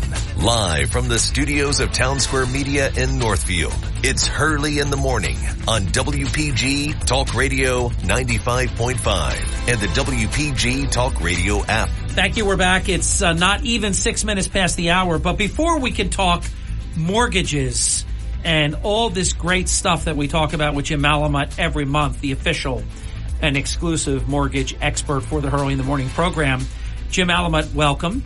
Thank you, Harry. Great to be here. Of course, I have to bring up Joey Chestnut. Why should I not, on a mortgage program, talk about the greatest hot dog eating champion in the history of the world, who actually took the title away from Kobayashi, who I never thought could ever be beaten, and Joey Chestnut never looked back. Actually, it's almost like Apollo Creed. I retired more men than Social Security. I mean, Chestnut basically retired Kobayashi. Chestnut is the GOAT, obviously. Yes.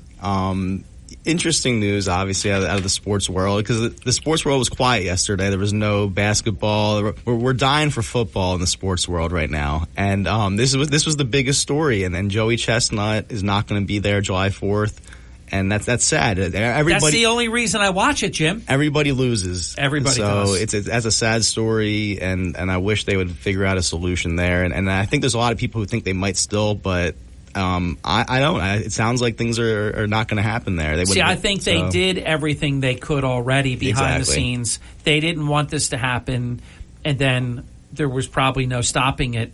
Here's the thing I can't figure out, and maybe that's why we have courts and things, because Nathan's basically is implying that Joey Chestnut is in violation of something. Right. Joey Chestnut says he doesn't have a contract with Nathan's, so that they're looking to change the rules from past years in terms of that he's allowed to work with whatever partners he chooses. For those who don't know, Joey Chestnut, I think it's $200,000 or whatever, but he's being paid something from, what's it called, Impossible Foods, I think Impossible Foods, a plant-based hot dog. So he's going to go into a Labor Day hot dog eating, plant-based hot dog eating competition, and Nathan's doesn't want any part of this. They're upset. So it's an interesting story for sure, because rival hot dog companies you don't hear about in the news every day. So it's a fun story, but again, at the end of the day, it's a sad story because we're all going to lose on July 4th. We can't watch the GOAT do his thing, but it's hopefully they work out some kind of amicable solution, and then we'll all win. But it looks like maybe they've crossed the Rubicon, though. Yeah, because stuff now it's divorced. It looks divorcey, so we'll see. Could this be that Joey Chestnut will never be in that again? If I was Joey Chestnut, I would do a live stream that day and try to show how much he can do compared to the other whoever wins, and show that he's still the champion.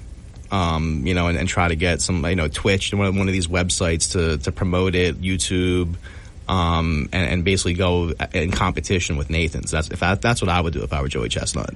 I watched the year, if it was 62 or whatever it was, I watched the year that, because in the last several years, he hasn't broken that record as of late, because maybe that was the peak of his greatness. I know this is a crazy conversation. Maybe this motivates him, and he does a live stream of himself somewhere, and he tries to break the record just to prove a point to Nathan's. That would be kind of cool, but who knows?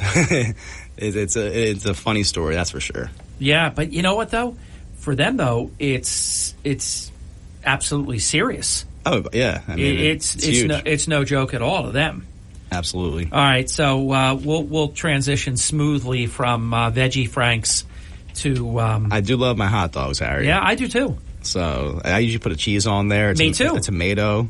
Oh, that's my. I never had tomato on a hot dog. Yeah, I used to go cheese and tomato. I used to eat a lot more hot dogs than I do nowadays. I can't say I'm a grill master, but I do believe my entire family would back me up on this statement.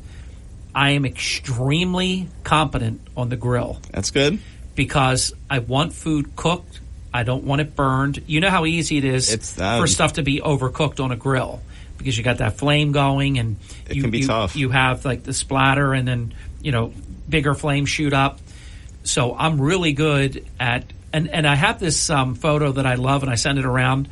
I sent it to Tom Cantone and Marci Antonio in the not too distant past. Have you ever seen the photo? It has maybe about 6 or 8 hot dogs, and they're varying degrees of being cooked. And which kind you prefer? Where do you fit on that grid? I'm not too on the dark side. Probably in the middle, I would say myself. A 3, 4. I'm upper middle. Okay. I would say if there were 9, I would be just outside of the last third. Okay. I like them cooked. I don't like them burnt, though. Right. If it was at a 9 or 10, I would probably be a 4 or 5, something like that. Now, I do have a relative, and I will protect the innocent. Not that there's anything wrong with this at all. And she's listening right now, I think, that loves them charred, black. Same with steaks. I'm more of a medium rare on my steak, and I know some people who prefer their steak charred like that, and that's just when it comes to me like that, I can't even eat it. So I believe a chef adores the people that love it medium rare.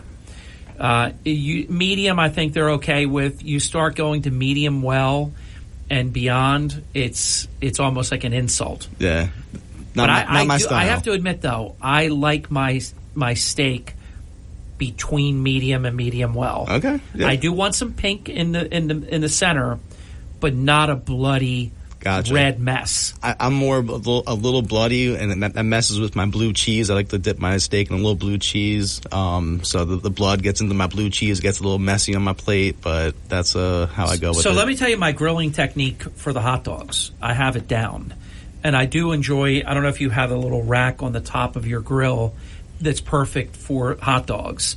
So you can keep them, because if they get on the bigger section of the grill, I'll tell you what I want to also learn. I want to get a Blackstone.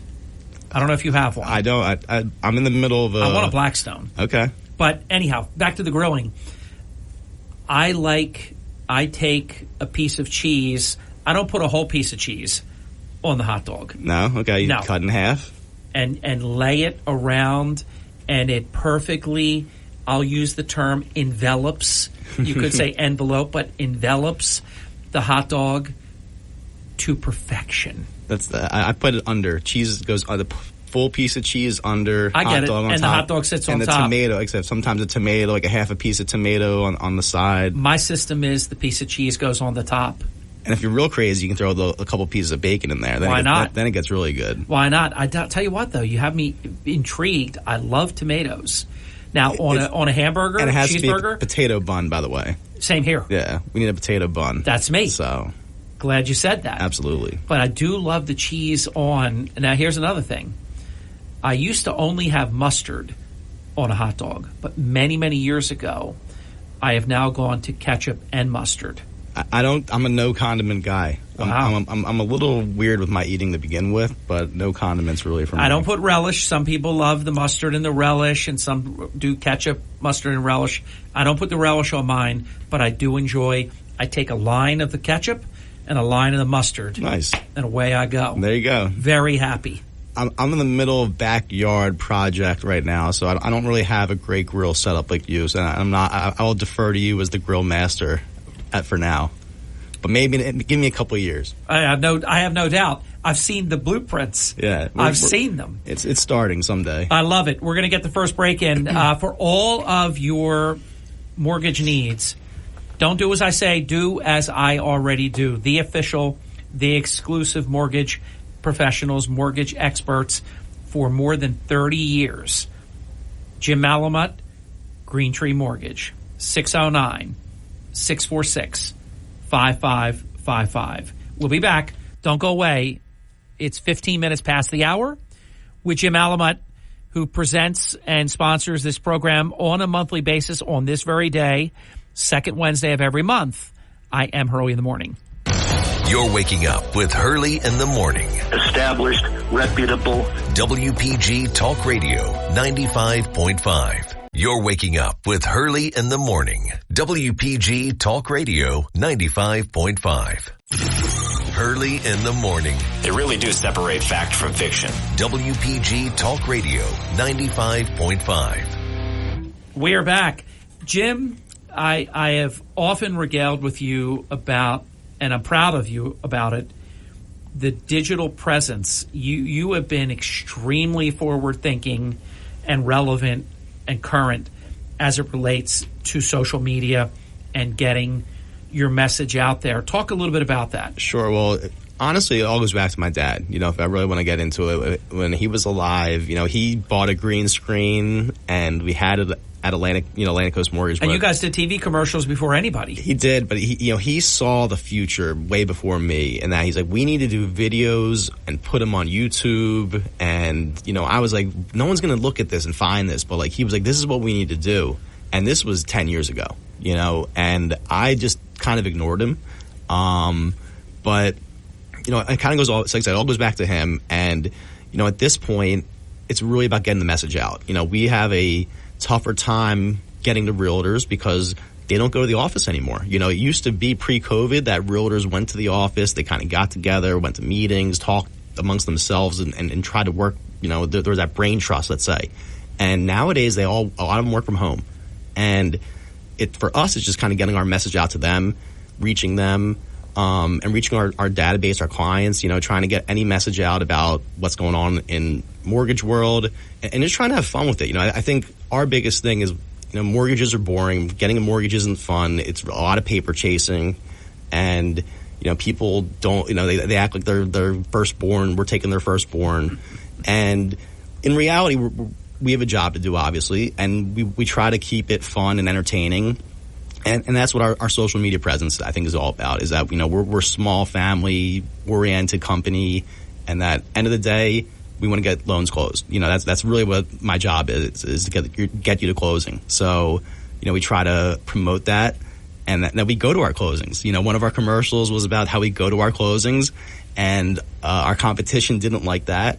So we got some hate on social media from our competition.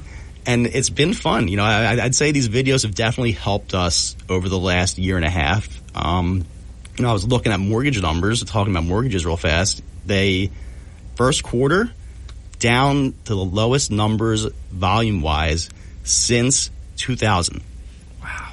Okay, 24 years, lowest volume ever in mortgages. So, not ever, but lowest volume in 24 years. So, by the way, that was in a run-up to a very bad time. Right. So, we in the first quarter were up, compared to year over year, whereas everywhere else was, I'd say, down 5%. We were probably up 5%. So we're doing pretty good. And I would think, kind of circle back, it's all thanks to these social media videos. I think that's really helped us. Brand awareness and stuff. Yeah. Obviously. Well, you did one that was very relatable, and I liked it. So even if you went back, you would see I'm on there. I watch all your stuff, you and your brother. Well, thank you, Harry. I love it. I love creativity, and I love people that are putting themselves out there, and I think it's smart, and I think you do it very, very well. And there's great humor in some of it. You can be funny in a serious, type of transaction. I think it cuts through, and breaks the ice a little bit. But you did one that was very relatable. You showed the average salary of a teacher, and you showed in reality how little buying power you actually have. It was stunning. Talk about it. Sure, Harry. And by the way, after the bottom of the hour break, what are we going to be doing, Jim? Oh, well, today we were talking about hot dogs too much. Today's a huge day. Yes, sir. In terms of the Fed world, the Fed makes their announcement at 8:30. Or excuse me, the inflation news comes out at 8:30. CPI, and then we got the Fed later today, yes, at 2:30. So today is it's a big day. It's a huge day in terms of where rates are going and all that. kind of stuff. Remember, after 4 months in a row of bad news, the CPI, Consumer Price Index, it went down 1/10 of a point, which was really stabilizing and encouraging. If it ticks right back up, that would make it, then they would be talking 5 out of 6 months. It would make last month an anomaly. I have a theory. I don't know if you buy into it, and I do brazenly say this to your Uncle Chuck all the time. I think these numbers are cooked. I know you feel that way. I don't believe it. Right. I watch them then always revise downward on the employment numbers. I think that the party that's in power, unless it's somebody they want to stick it to, because sometimes they do, has a lot of control over what gets reported. And I know you feel that way, Harry, but I'm just going to disagree. I think, if... So you think these numbers are fair and square? I think they're fair. I think, there's too much... It's hard to control that many different entities involved, but here's my thought on it, Harry. Is if it was really controlled, they would have it so that rates were coming down more. Rates at this point, where expectations are 1 to 2 rate cuts. Well, my answer to that is, and it might be 0. Right. My answer to that is they can't control everything, but they can control a lot. But if they could, they would I think rates would be coming down more. That would get housing market. But you look at more. ADP comes out with their jobs, and it's right 100 and some thousand, and then we get our official government number a week later, and it's 283,000. I mean, I just don't believe it. I know, and that's fine. And then they revise downward the next month. I just think I think they get it right. But I think they lie in real time, and they get it right in the lag. I just think if they wanted to do it the right way, if they wanted to do it, they would make it so rates came down. So they would do it so that the jobs were low. They would make it so that things would look bad. And no, but they don't want to live with things being bad either. They want to have both. I get but that. I won't.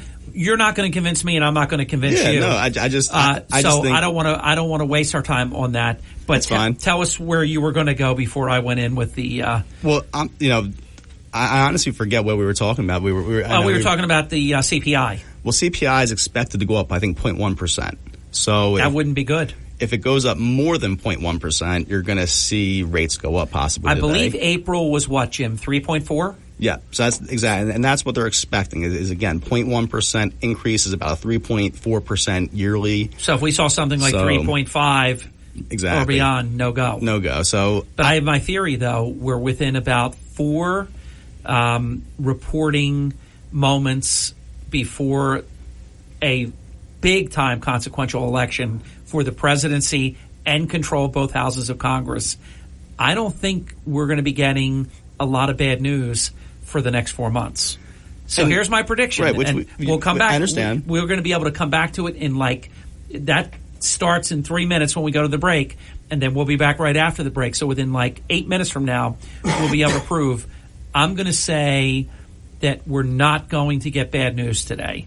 And it's one of those things I hate to say it, but in mortgage world, I would like rates to come down a little bit. Yeah, me too. I almost root for bad news a little bit in terms of where the inflation, I wonder. Because it would show that the Fed policies are working and they can now bring rates down.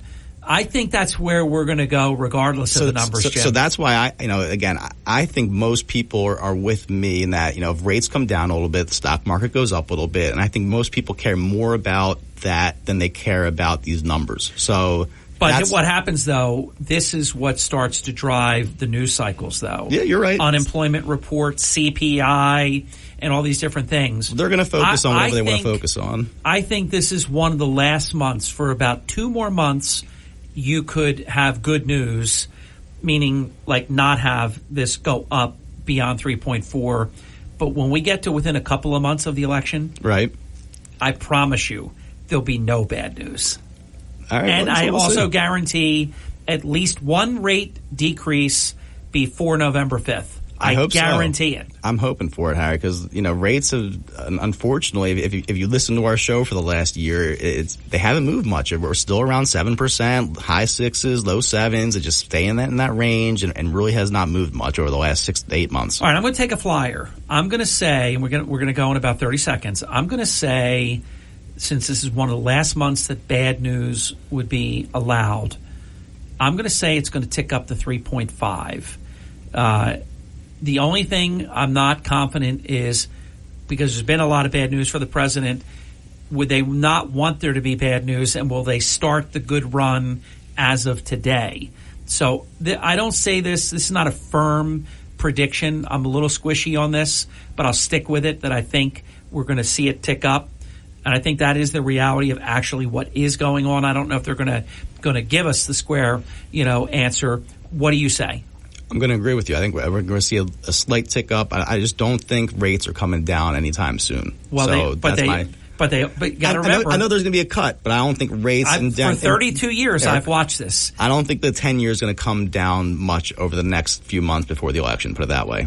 Do you agree or disagree with me that there will be at least one rate decrease by the Fed prior to November 5th? That's already expected. So that's why you're not going to see a 10-year. The 10-year go down. Like rates aren't going to change. Like I think you'll see the. But remember, bad news today. But they're hedging. The Fed is saying could be 1 or 2, or it could be 0. I'm betting on 1. I'm betting on 1 also. Yeah. All right, we're going to know in a few minutes. Absolutely. Come back with it.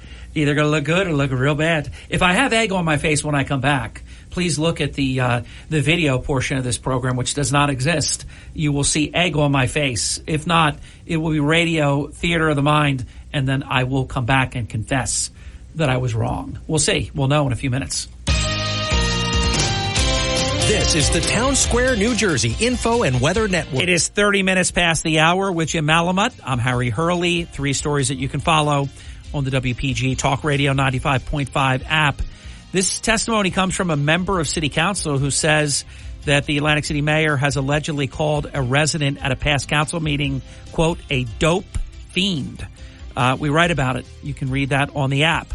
An appointee of the Atlantic City mayor, a coordinator of the ex-offenders program, arrested in Galloway Township for drunk driving.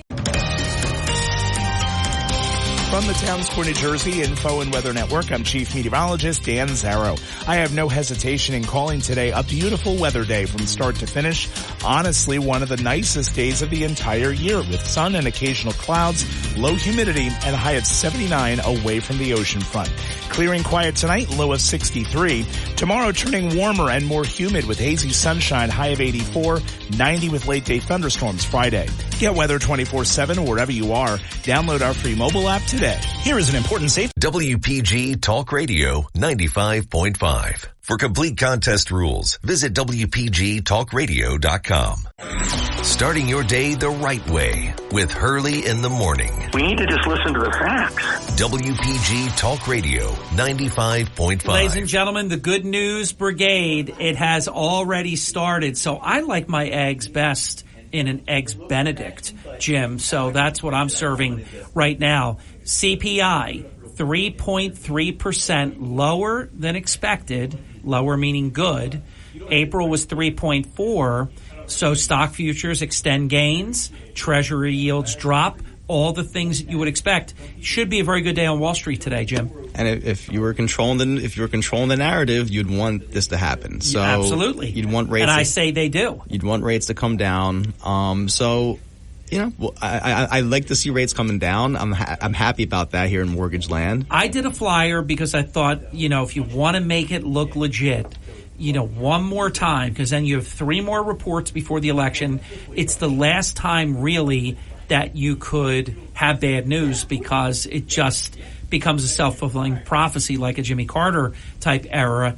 But if you can show now for the second straight month, CPI has come down 0.1%. They can now profess their programs are working, and so here we go. Yep. So, the hope is now maybe get 2 rate cuts instead of 1. So it's a good day so far if you're buying a house compared to yesterday, because rates will probably be about 1/8% better if you were locking in today. So that's the good news. And more good news, I did my Zillow check. I just am doing mine. There you go. So I did my Zillow check real fast, and I'm up 1.1% again, Harry. Values in this area continue to be doing well. Inventory wow, look at your number. 3.2%. I'll tell you, Jim, this is really amazing. That's 30 days. So that's the last 30-day change. Yep. Wow. So higher than inflation, Harry. So, if you own a house and you have money in the stock market, things aren't that bad. But if you're not invested, you've been, you're definitely not doing as well, because values have probably doubled in the last 3 years, I want to say, in this area. So the president will speak today, and he will come out and say that May inflation is lower than expected. It's 3.3%. Our policies, our programs are working. This is like a self-fulfilling prophecy. You hit it maybe last part of the hour. So we'll see what, I'm hopeful that in terms of the market and real estate market, things are getting a little bit back to normal, but it really just feels like it's still a seller's market for the most part, Harry. I root for our country to win. I always root for our country to do well. I know there are people that say, oh, my God, it's been so bad for 3.5 years. You don't want it to fake out and look good for the most critical time, right, when people are making their decision. I don't root against our country. Absolutely. I won't do it. Absolutely. I want mortgage rates to come down. I want people to be able to afford a house again. This has to be fixed. Right. Well, here's my thoughts, Harry. I don't think rates are going to come down much. It's not going to. You're not going to see 6%, 5% all of a sudden. And I know a lot of people want that, and that's what they're hoping for. But I want to be realistic. Well, Chuck said it takes 27 months or something to come out of something like this. Yeah, and I don't think we're going to get down to the fives, possibly for again 2 years. It's not going to be anytime soon. And I think and the reason you're right is if we have a 25 basis points decrease, a quarter of a point, that's not going to set the world on fire. Right, but people have these expectations. They expect all of a sudden rates to really come down when they hear these news. So are we below 7 right now? We're right around there. It depends on credit score. So a quarter of a point, maybe that now goes to 6.75. Yep. And if we get 2, maybe it goes to 6.5. And that's just where the range has been. The range has been high 6s, low 7s for the last 9 months, and it just depends on the day. Today we're having a good day, and about 2-3 weeks ago we were having a couple bad days, and we were up in the high in the mid 7s again. So it just depends on where the expectations are for a couple days. All of a sudden it shifts, and they go on a huge run, and now we're back again. So I just want our listeners to know that I don't expect rates to really change that much in the next 4 months before the election, or 5 months before the election. But I still want to draw upon the great Bill Malamut doctrine, because I purchased at 8.5%, and he told me, don't be concerned about that. Yeah. Have you found the house you want? Yes. Have you found a home you're going to be staying in for a while? Yes. And he was right. And we didn't lie. We're almost there 30 years now. Sure. As long as you can afford the payments. We're not at 8.5% anymore. As long as you can afford the payments, Harry. And I think, that's where it's gotten tougher. Back to my TikTok video or whatever we were talking about, a teacher. And, average teacher in New Jersey makes about $80,000 a year. in my video, I did $72,000 just to keep the math simple. So if you make $72,000 a year, that's $6,000 a month. You can have about $3,000 a month of debt for everything, including your mortgage. So again, this is just an example. Well, that doesn't leave much. It doesn't leave much. So let's say you have a $500 car payment, whatever it is, in debt, and that's pretty low for most people. But we're going to use $500 as an example here. That leaves you with $2,500 for a mortgage payment, which is only going to get you $275, $280 for a mortgage in terms of how much you can borrow, and there's just not much out there for those kind of prices. So in today's world, you really need 2 incomes to qualify for a house. That's just where it is. And if you're trying to get a house by yourself, it's going to be tougher unless you have somebody co-signing or a partner. And that's the reality of buying a house today. Let me ask you a flyer of a question that I always wondered about, and I don't wish this upon anyone. But if you qualify with the 2 incomes, and just say something happens, I mean, half of all marriages end in divorce. I think it might even be more than that now. People die. If you all of a sudden have a circumstance change and it's now 1 income, are you required to tell your mortgage company that your circumstances have changed, or can you just go on with things? You can just go on with things. You are not required to tell them your circumstances changed, but you still have to make those payments. Yes. And if you can't make those payments, then they're going to find out. Yeah, so that's really in a hurry. Yeah. So that's really what it comes down to. So no obligation to notify them that we qualified under this formula that doesn't exist now. As long as you keep making your payments, you're good to go. Which is, I'm going to make a great transition, Harry. You're right. Nothing changes. So it would be the same thing as, let's say you bought the house as a primary residence and you lived there and you decided you hated it. And you're like, you know what? I'm going to rent this property out. You could then go rent it out. Yeah. You don't have to keep living there forever as a primary residence. Now, I wouldn't suggest doing that right away. That would be fraud. But there are people who do that. They move into the house and they don't like it, or they move in, but most of the time they sell. By the way, it wouldn't be fraud if it was actually true. That's what I'm saying. Like, hey, oh my God, I don't like this. But I know people who, they try to do things not the right way. Yeah. So I'm not advocating that. No. I just want to let people know that, there are situations where, things happen right away, and then you get into the house and the situation changes. That doesn't mean you have to notify the mortgage company. So I know it's easy with like a quit claim deed to add someone to a mortgage. They're not very benevolent about taking someone off, because obviously they would be taking someone that is responsible for the debt. Yep. And they want to keep that as much as possible. But if you have it could be 2 people that get a house together, or a married couple, and if that couple splits and the other person is going to want to live and they can't live together, are they stuck on that mortgage, or can they get off? Only by refinancing, Harry. That's the only way. Wow. And, we had a recent divorce seminar. So where you're stuck. Yeah. So we had a recent divorce seminar where we, tried to discuss this. And it's like, the point of getting divorces is to separate your assets and liabilities so that you're no longer tied to this person. And in today's world, most people are married. They got the house together. They're on the loan together. And their rate is 3% or 2%, 4%, whatever it is.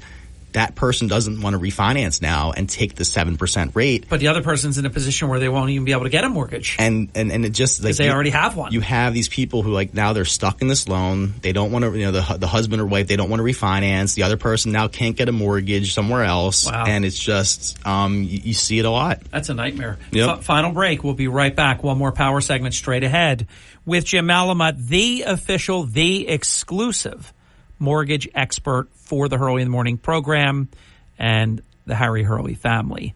609-646-5555 for all of your mortgage needs. 646-5555, area code 609-646-5555. That number is decades and decades and decades old, and very familiar and easy to remember. 47 minutes past the hour with Jim Malamut. It's Hurley in the Morning. Back right after this. Dateline Atlantic City. Breaking news coming up. Atlantic City Councilman George Tibbett for the full 9 o'clock hour. You're not going to want to miss it. You're waking up with Hurley in the Morning. Makes me think about things a little bit differently. WPG Talk Radio 95.5. You're listening to Hurley in the Morning on South Jersey's talk station, WPG Talk Radio 95.5 and the WPG Talk Radio app. You're waking up with Hurley in the Morning. Egg Harbor Township, Ocean City, Brigantine, Mays Landing. WPG Talk Radio 95.5 and the WPG Talk Radio app. Thank you. Welcome back. 53 minutes past the hour. Jim Alamut, a reminder for all of your mortgage needs. 609-646-5555. The Malamut team at Green Tree Mortgage, located in Egg Harbor Township, right on Fire Road. 609-646-5555. All of your mortgage needs. Jim is standing by, and you'll be provided excellence and service from a very, very fine team. What's news? What's going on? Harry, the biggest news I hear about in mortgage world is still the real estate commissions. You know, people are still questioning, if I'm a buyer, do I have to pay the commission? If I'm a seller, do I have to pay the buyer's commission? Can the commission go towards the closing costs? You know, there's a lot of confusion out there. So we have about 6 minutes here. I'll try to do as much as I can to try to clear up the confusion. Good. So back in the day, you know, pre-settlement, there was the seller who told how much basically the buyer's realtor was going to make. And, you know, they would list that on the listing. Was it a 4% commission, a 5%, 6%? And that commission split in half, buyer and seller. Now, this lawsuit happens.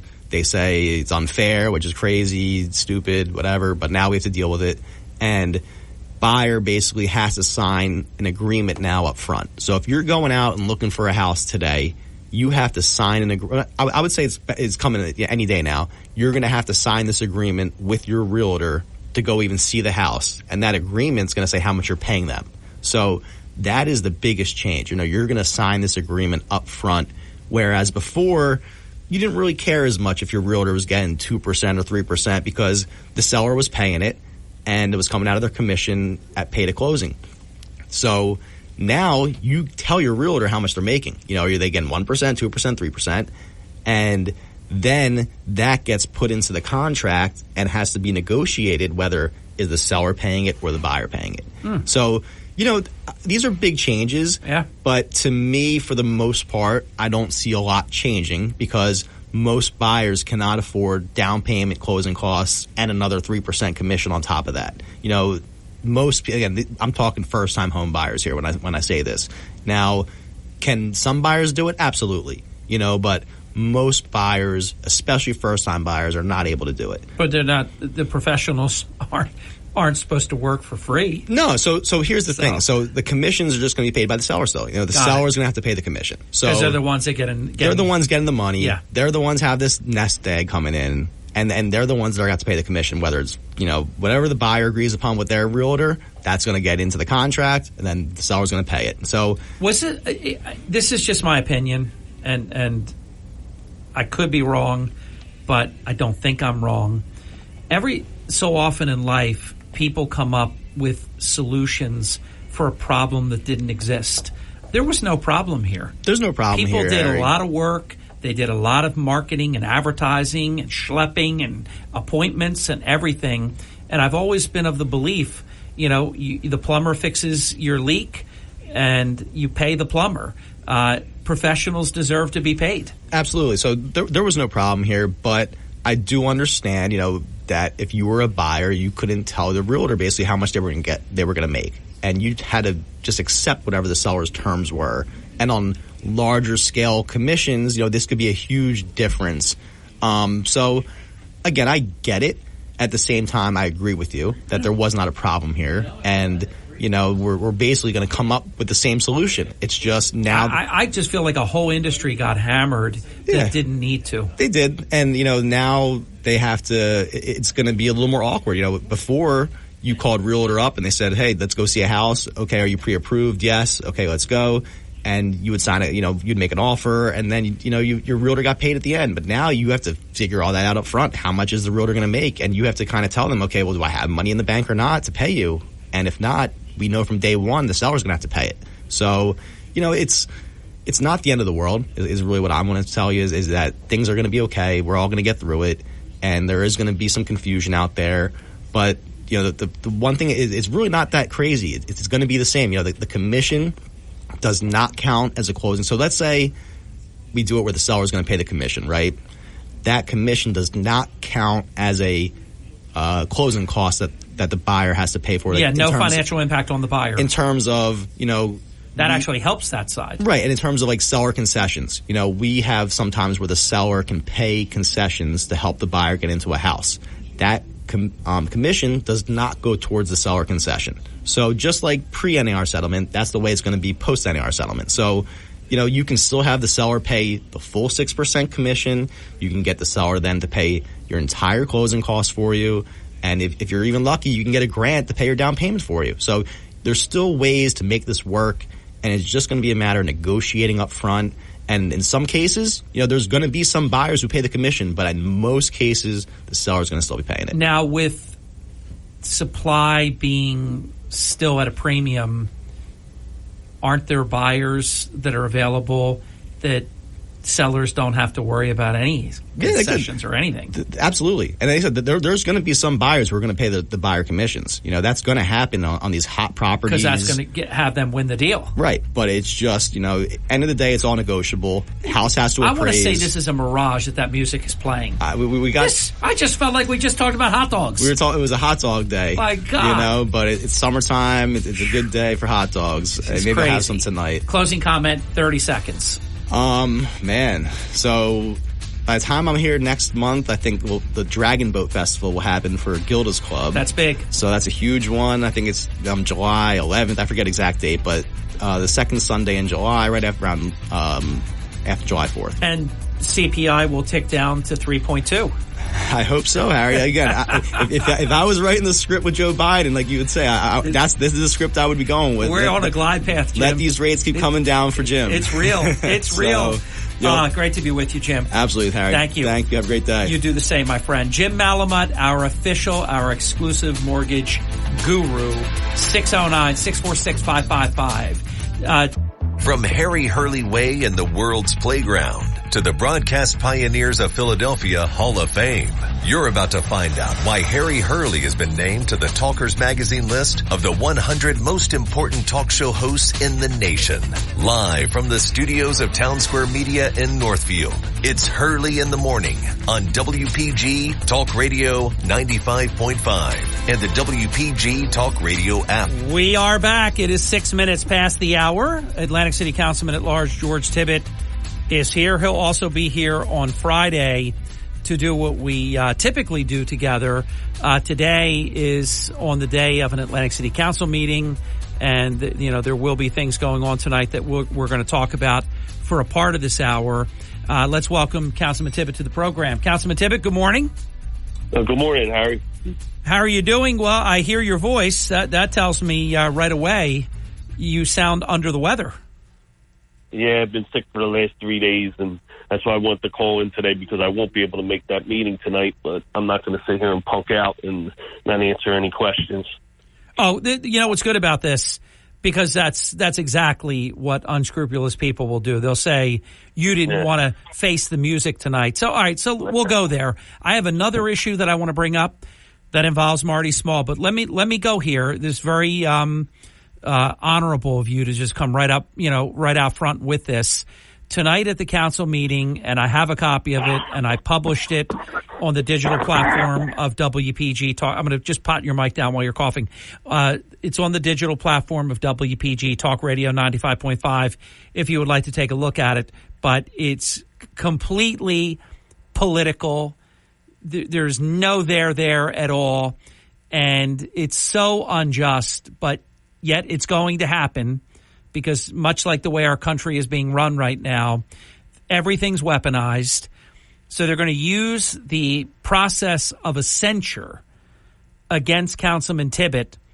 Those of you that listen regularly, you know that during the month of May, during an appearance of Councilman Tibbett was very passionately defending a young boy who I believe was abused.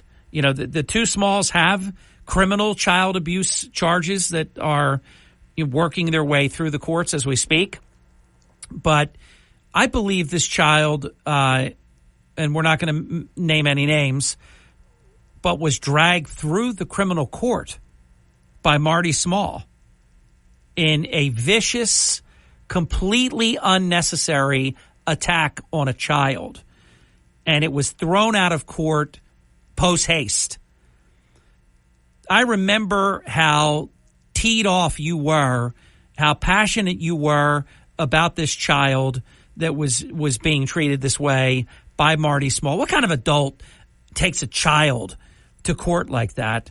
It could have got this kid in a lot of trouble. The judge obviously saw right through it and dismissed all the charges in a way it went.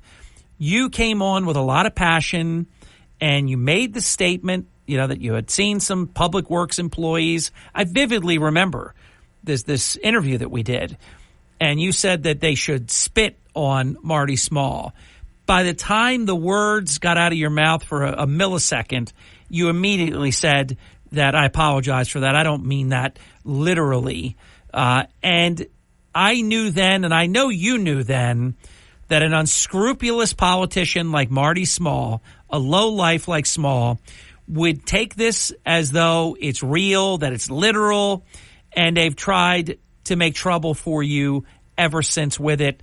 And the crescendo will be tonight when you get censured for saying that they should spit on Marty Small, when every sane person in the world knows that you were speaking figuratively. I saw you. You were in the studio. I could not only listen, but I could read body language. I knew when you said it how you meant it, and you immediately clarified what you had said, and they know it, but they're doing this anyhow, Councilman. So what is your take of what's going to be happening tonight? Oh, it's a circus, Harry. I told you before, I'll tell you again. I'll wear that with a badge of honor as one of my greatest achievements. If I say words wrong, I'm sorry, it's my throat. As one of my greatest achievements as a council person, to stand up for a child that was abused the way he was, to have his education affected, to have charges allegedly pressed against him. This is what the young man has told everybody. And, Harry, what bugs me and what really got into my heart was I didn't always have money. I didn't have money to defend myself when I was a young kid, when I was 18, 19, 20 years old. I didn't have resources that I have now by doing the right things in life. And to see people attack anybody like that don't have the resources with the power of government and all the lawyers, we see what goes on, case after case that's going on. You see attorneys that have contracts also with the city. And it leaves the appearance that something could not be right there. And it's just a passion when I see people getting abused. I don't like bullies. And I have such passion in my heart for people, especially young people that have not made it yet in this world and are going back and forth on doing the right thing, not having the resource to defend themselves or the guidance to go in the right direction on things. And when I see people bully people like that, it makes me insane.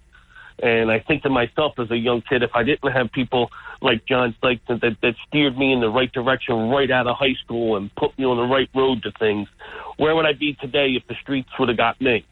Instead of someone like the Sykes family that put me to work right away, made me their superintendent estimator by the time I was 23 years old. So I'm very thankful for the opportunities that I had, but very protective of people that don't have the resources. And to snitch on somebody and then call me a snitch, there's no 302s out there with my name on it. I didn't snitch on a young kid. And, when someone called me a snitch, I got pissed off. It was in my mind, and that's why I said it. The disrespect that I intended to come across towards the mayor, that's real. That's real in my heart, in my mind, and 100% intended. But no, I did not. Like I said, I corrected it within 10 seconds. But now his feelings are hurt. Well, no, they're not hurt at all. He's strategic. He's political. He uses this as an opportunity to weaponize the system. He knows he has the control of 5 votes. He might even get a 6th. And he knows he can do this. He knows what he's done to John Devlin. He knows he can get this done. He'll take no credit for it, but everybody knows he is behind it. And I've been told by multiple people that he directly, spearheaded this entire issue. Let me bring up, though, because that's fake. That's fake news. Let me bring up something that I've been told is real news, that it may even have been right around the same time as the comment that we're speaking about in the opening segment. Is it true that at a council meeting, I guess it was during the month of May, but you would know better than I, Councilman, that Marty Small is alleged to have called a female resident of Atlantic City, quote, a dope fiend? Well, Harry, I have the audio tape of it. The woman has sent me the audio tape. I'm sending it over to you so that you can have your officials there go through it, because she goes off.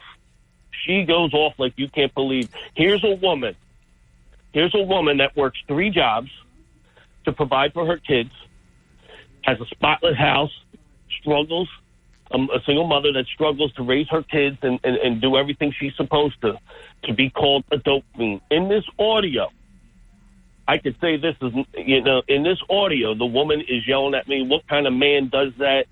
What kind of mayor would call a citizen a dope fiend? And then you hear his aide jump into the conversation. She's apologizing for it. And the lady goes, he's a grown-ass man. He can apologize for himself. Harry, you have to go through this. I don't know if you could put it on your print and put a copy of the audio there, but I know the FAA won't let you print all the type of words that she uses against him. But it's amazing how she stood up for herself. And I say something figuratively, and you want to do a censor on me, but this guy actually calls, again, a defenseless woman, a defenseless person, Harry, again, and calls her a dope fiend. I mean, how? It's insane. It's insane that this stuff goes on. It's a circus. Harry, you put my life record, my criminal record up against every one of them voting against me tonight. I want it. Put your life history up against me. Put just your council history. I never had city employees come to my house or do work on my house, people that are saying stuff to me. I never robbed Brody's for any state official's party, never robbed anybody, took food that I never paid for. I don't go to restaurants and not pay my bills and tip appropriately. So you want to have fun? Let's have fun with it. I'll have a censor party at Johnny X's because we stood up for the right people. Have your 5 minutes of fun tonight. Everybody's calling me laughing at this and saying they agree with me. I said, no, don't go backwards. But everybody agrees that the type of person he really believes he's loved outside of Atlantic City, he can't go nowhere. I can go anywhere. I can go anywhere, Harry, and people talk to me. They treat me with respect. They know when I pull up in a restaurant that I'm going to pay my bill and I'm going to tip the waiters accordingly like I'm supposed to, and I'm going to treat the people right. That's everywhere in the county, including Atlantic City. Instead, if they want to censor someone, they should look in the mirror. Drive down this weekend. As busy as we were with this truck show, most of the trucks didn't want to drive down Atlantic Avenue because they were afraid to bend their aluminum rims for how much money they pay for their trucks. You want to censor someone? Drive through Ventnor and Margate and look at how clean their playgrounds are, how clean the library is, and the kids can play where there's no dope addicts on their playgrounds. Look how clean their gutters are in front of all their businesses. How much does it cost to have the people have a program to make sure all the store owners clean like Ventnor and Margate does? Is that because people are poor that Atlantic City's gutters? Go right down the streets right now and see how dirty in front of all our stores on Atlantic Avenue. Drive down Ventnor and look at Ventnor Avenue through Ventnor and Margate and how clean theirs are. And it ain't the public works people cleaning it up. It's the old store owners. So you want to complain and you want to censor people? Look in the mirror at how our city is. Look at the mirror at how our playgrounds are, or some of our playgrounds are, with homelessness now coming from the boardwalk to our playgrounds. Look at our libraries where our kids have to worry about walking in the library because you have drug addicts strung around the place and mentally ill people around the library. Go to other towns and see what they're doing. And it has nothing to do with money. You look at, we have a $283 million budget for our schools. And it says 48% of that is paid for with state aid, which means everybody in the county and the state of New Jersey is paying half of that $280-something million school budget. But we're told, mind your business, stay out of it. This is our city. Well, if it's your city, then you got to pay for it. Councilman, let me get the break in. We're going to come right back. Councilman Tibbet will be spending the entire hour with us. Wow, what an opening segment. Also, I pose this question to you now for you to address on the other side of the break. If you are being censured, and you are tonight, we have a copy of the censure and you know it already, you are being censured tonight for this bogus, made-up stuff. Should Marty Small be censured for calling a resident of Atlantic City? And I took notes while you were speaking that you said works 3 jobs, keeps a spotless home, raises her children, and was, I want to say allegedly, just to be decent and to be I don't have to say it. You have the audio tape of all of this, and I had heard right after this all had went down that this female resident just verbally handed Marty Small, the what. But if this is a censure, this nothing burger, beyond nothing burger, boo-hoo-hoos, Small is offended, calling a resident allegedly a, quote, dope fiend? Where is the censure brigade? Sporty, the rest of the team Marty. Where's your? There should be 2 censures tonight, and one would be real. I want to get your answer to that question. Should Marty Small be censured for calling a resident of Atlantic City a dope fiend at a council meeting? We'll be back with Atlantic City Councilman at Large, George Tibbet. It's 20 minutes past the hour on the Hurley in the Morning program. Hurley in the Morning. Harry Hurley is the only person on the radio who isn't afraid to speak the truth about what's really happening in Atlantic City. WPG Talk Radio 95.5. Enable our skill and tell your smart speaker, play WPG. Hurley in the Morning. They always have great conversation. WPG Talk Radio 95.5. I was thinking about this during the break, Councilman Tibbet. You've got this horrible mayor. Everybody knows that he's terrible, self-absorbed, self-indulgent, just awful. Worst mayor in the history of the city, in my opinion. And he organizes, he'll deny it, but I've already been told by multiple people, he organizes this censure against you, just like he had nothing to do with John Devlin and any of the other bad things that have been happening. He wants the credit for everything that is even possibly, perceived as good. And of course, nothing bad ever is because of him. It's always able to be blamed on someone else. You have this bogus censure, complete fantasy, garbage, that they're going to pretend is some affront. Oh, the mayor of Atlantic City, this is an assault on him. And meanwhile, look at this guy taking kids to court, criminal child abuse charges. I mean, give me a break already. And meanwhile, allegedly calling a hardworking, charging mom of children and working 3 jobs, as you referenced, Councilman, and she gets called allegedly a dope fiend. So my question to you right before the break was, the wrong person is getting censured tonight. Yeah. Well, they won't do it. That's their boy, and he owns every one of them, so they won't do it. But like I said, I'm wearing mine with a badge of honor. I know why I got mine, and I'm happy with mine. What is it? You get this a not so good feeling from your co-counsel. Yeah, like I care what most of them. I'll say it again. Put my life record and my life criminal record up against anybody up there, Harry. Anybody up there, and we'll talk about who's the one that's productive in this community. Yeah, maybe. I mean, maybe everybody's going to have to get censured. I mean, just start plucking things from everybody. Maybe Salim's going to give me an award afterwards, like he did Reynolds. Call him a racist and then give him an award the next week. So maybe I got an award and a party coming for me in a week. Yeah, you got to admit that was as rich as it gets. It's for anybody that doesn't know, that's not Councilman Tibbet trying to be cute. That actually happened. Yeah. He called someone a racist, and then in a relatively short period of time gave out an award to the same person. Just was awful. That should be a censure. Yeah. You can't make this stuff up, Harry. No. When our streets look the way they do, and then you go down, you cross the border into Ventnor and you see how nice and clean the streets are, the gutters, and that's, you can force your residents and store owners to keep in front of their stores clean, just like Ventnor does. They don't have public works going down there cleaning their streets. It's the government makes the people responsible for their properties. And you look at Ventnor and Margate, and you look how nice and clean it is. You look at how safe their playgrounds are. Their cops are all over those playgrounds to make sure that it's a clean, safe environment for their kids to play. That's low-hanging fruit that we don't take advantage of. When we ride by our library right now, Harry, on my way back from my doctor's this morning, it's lined up with people addicted to drugs and mental ill people.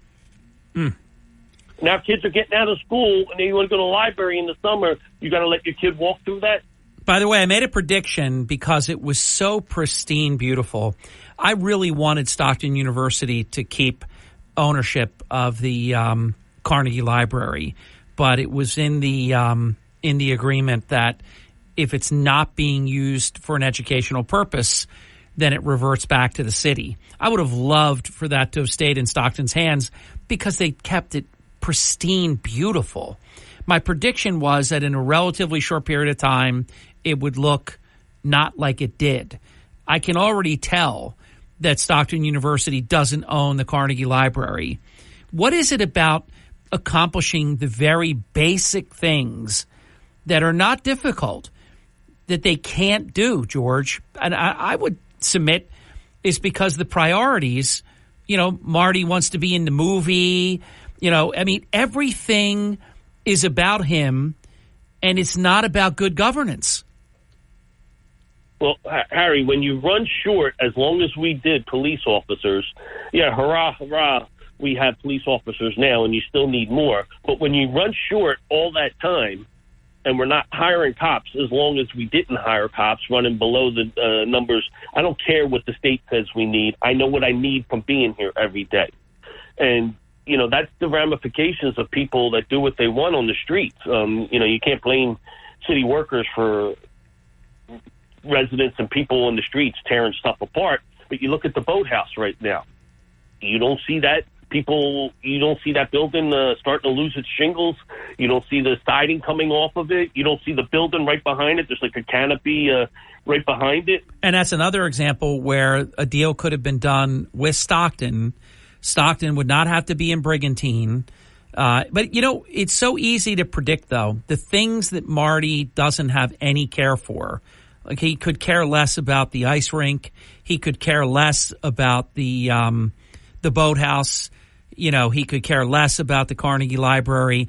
If it isn't in his selfish interests, it can go to hell. I mean, it's sad. It's sad to even say that. It's even sadder for it to be true. That should be Stockton, and then they would be taking care of that, as you know, because they did beautiful leasehold improvements, if you will, while they were using the boathouse. They did things they never even let the public know about. And it would be perfect, but they just it's a matter of competency, lack of being competent. They're just not competent, not qualified to run the city. Well, when you're looking to party and throw events, that should be your number one. I want to, but George, I want to part in the movie. I want to be in the movie. That took up like the whole week. Forget about that if the streets aren't right or the roads, and the town's not clean or anything that's important. I want to be in the movie. Did that really happen, Harry? Well, I'm not saying what happened. I just know he wants to be in the movie. Well, that's, you look at yesterday. And by the way, I'll make a prediction. He will be in the movie. Well, people can write the movie theater or the movie producers. But I don't have any official notification from anyone involved in the movie, but I predict because my impeccable sources confirmed, he assigned a lot of attention to being in the movie. So if he's not in the movie, then that'll be one thing. If he is in the movie, that'll be another. And I'm predicting here and now that he will be, what is it called? People, not places. I am predicting that Marty Small will be in the movie. Again, not confirming it. I didn't say the illustrious Hurley in the Morning words of learned and confirmed, but I predict he will be in the movie. He'd be the last guy that I would put in the movie. Harry, did you get the audio that I sent you? I have the audio. I'm going to listen to it. I'm going to go to the break now. Let me listen to it. I do know that there's maybe 4 profane words in it, so it's going to have to be attended to. But I'm going to listen to it right now. We'll be back. It's 33 minutes past the hour on the Hurley in the Morning program. If you want to know what audio is Councilman Tibbet talking about, there was a woman at a city council meeting that allegedly, and I'm using that word very, conservatively, because there does not seem to be any disagreement that Marty Small called the woman, a resident of Atlantic City, a dope fiend, quote unquote, dope, D-O-P-E, fiend, dope fiend. And let's just put it this way, verbally speaking only, she let him have it. We'll be back in just a few minutes. The WPG Talk Radio app is everything South Jersey on your phone and in your car through Apple CarPlay and Android Auto. Local news, weather, and information updated around the clock from New Jersey's largest radio news team. Easy access to WPG podcasts and more. Powered by Smokers Haven. You'll find the finest selection of cigars at any of their 5 locations. Stop in and let them help you find the perfect cigar to pair with your life. Visit SmokersHavenNJ.com. Hurley in the Morning. WPG Talk Radio 95.5. You're waking up with Hurley in the Morning.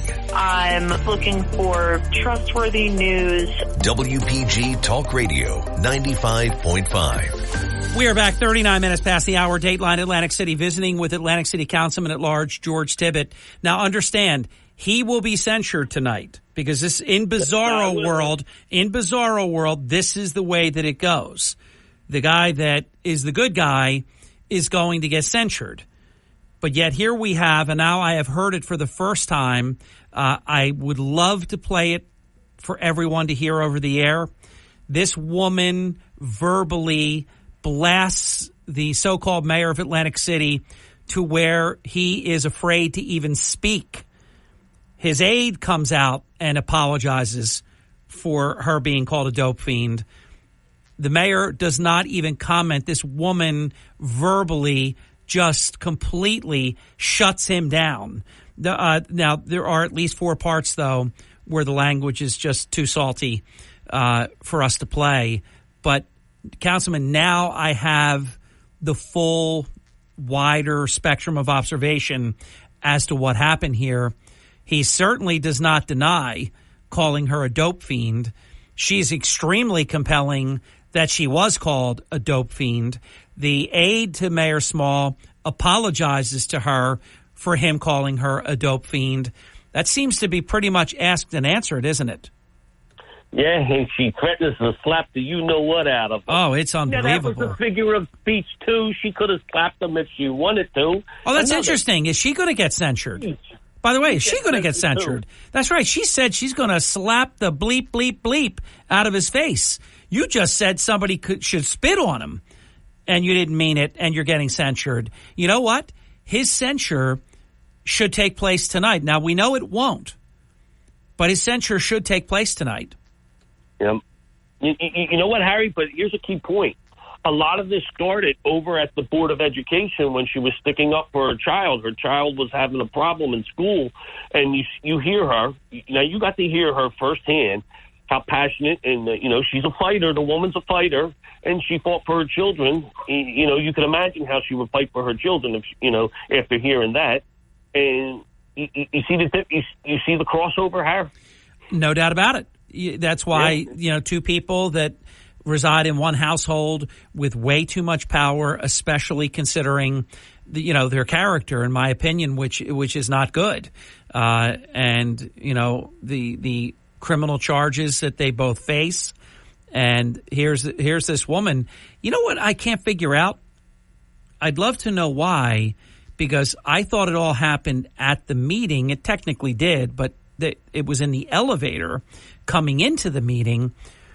Why? I get what you're saying, that there's a carryover, so there was bad feelings because now if it was a normal situation and something happened somewhere else, a typical mayor would not have any skin in the game at all, but it's all just too close, and they have such control of so much that if it happens over there, he treats it like it happened to him.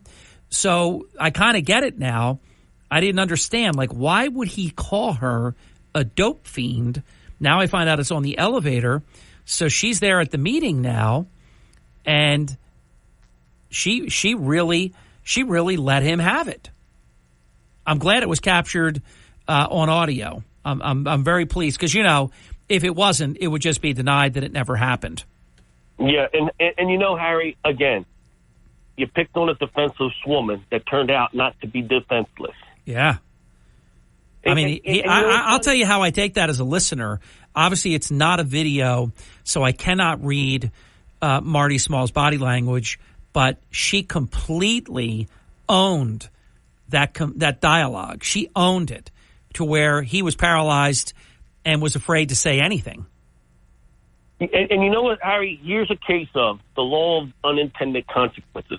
Instead of leaving well enough alone at the last meeting, we took a break on talking about certain things and everything. We talk about the city and everything else. They like to play their games and play their little censor game. Well, what happened? Now people say, well, why did George say that? Now they get re-up. And those that didn't hear why I said it, now they know. So now it's playing all over again. And why did George say it? Because of what he did to that little boy, that 15-year-old teenager, defenseless kid. That's why I said what I said when I was upset. And like I said, now you have to relive it. Now more comes out about you because other people hear you and your jokers playing the censor game. I feel like Trump. I'm in good company, right? Yeah, well, his liars in the media that, whatever he says, they defend him. They'll write some bogus story like you got censured and that it's real. Everybody that knows, though, knows it's bogus. It's completely a scam. And actually, they better – and think about this. I was actually thinking about this. And we'll go to the break, and we'll come back, George, and you can comment. They had an attorney. An attorney wrote that. Marty didn't write that. Sporty Randolph didn't write that censure. They gave that to an attorney probably, whether it's Tarver or I don't know who. But somebody wrote that thing, this bogus censure, that if you want to take a look at it, it's completely – it's crap, and it's completely out of context.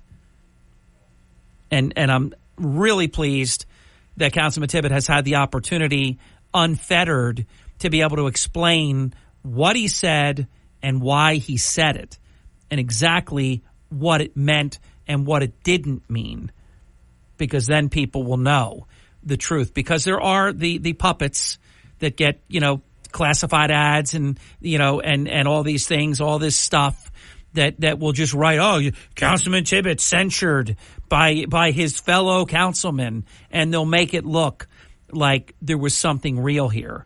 I'm telling you, if it was real, even though George is a friend, I would tell you. He messed up. It was real. George made a mistake. It was completely a figurative statement, not a literal statement. Any reasonable person knows that. But people that are unscrupulous, that will weaponize, the different factions of government, will take advantage of something and turn it into something it's not. Meanwhile, he stands criminally charged with serious second-degree and other criminal charges and allegedly called a resident taxpayer of his own city a dope fiend. Well, she told him off what did they call that in the old days? You got put in short pants. She absolutely eviscerates him to where he couldn't even speak. But his aide did. She apologized for it. Back in a moment. Don't go away. 46 minutes past the hour. This is... You're waking up with Hurley in the morning. Brigantine. Mays Landing. Each State. Ocean City. WPG Talk Radio 95.5. South Jersey's talk station.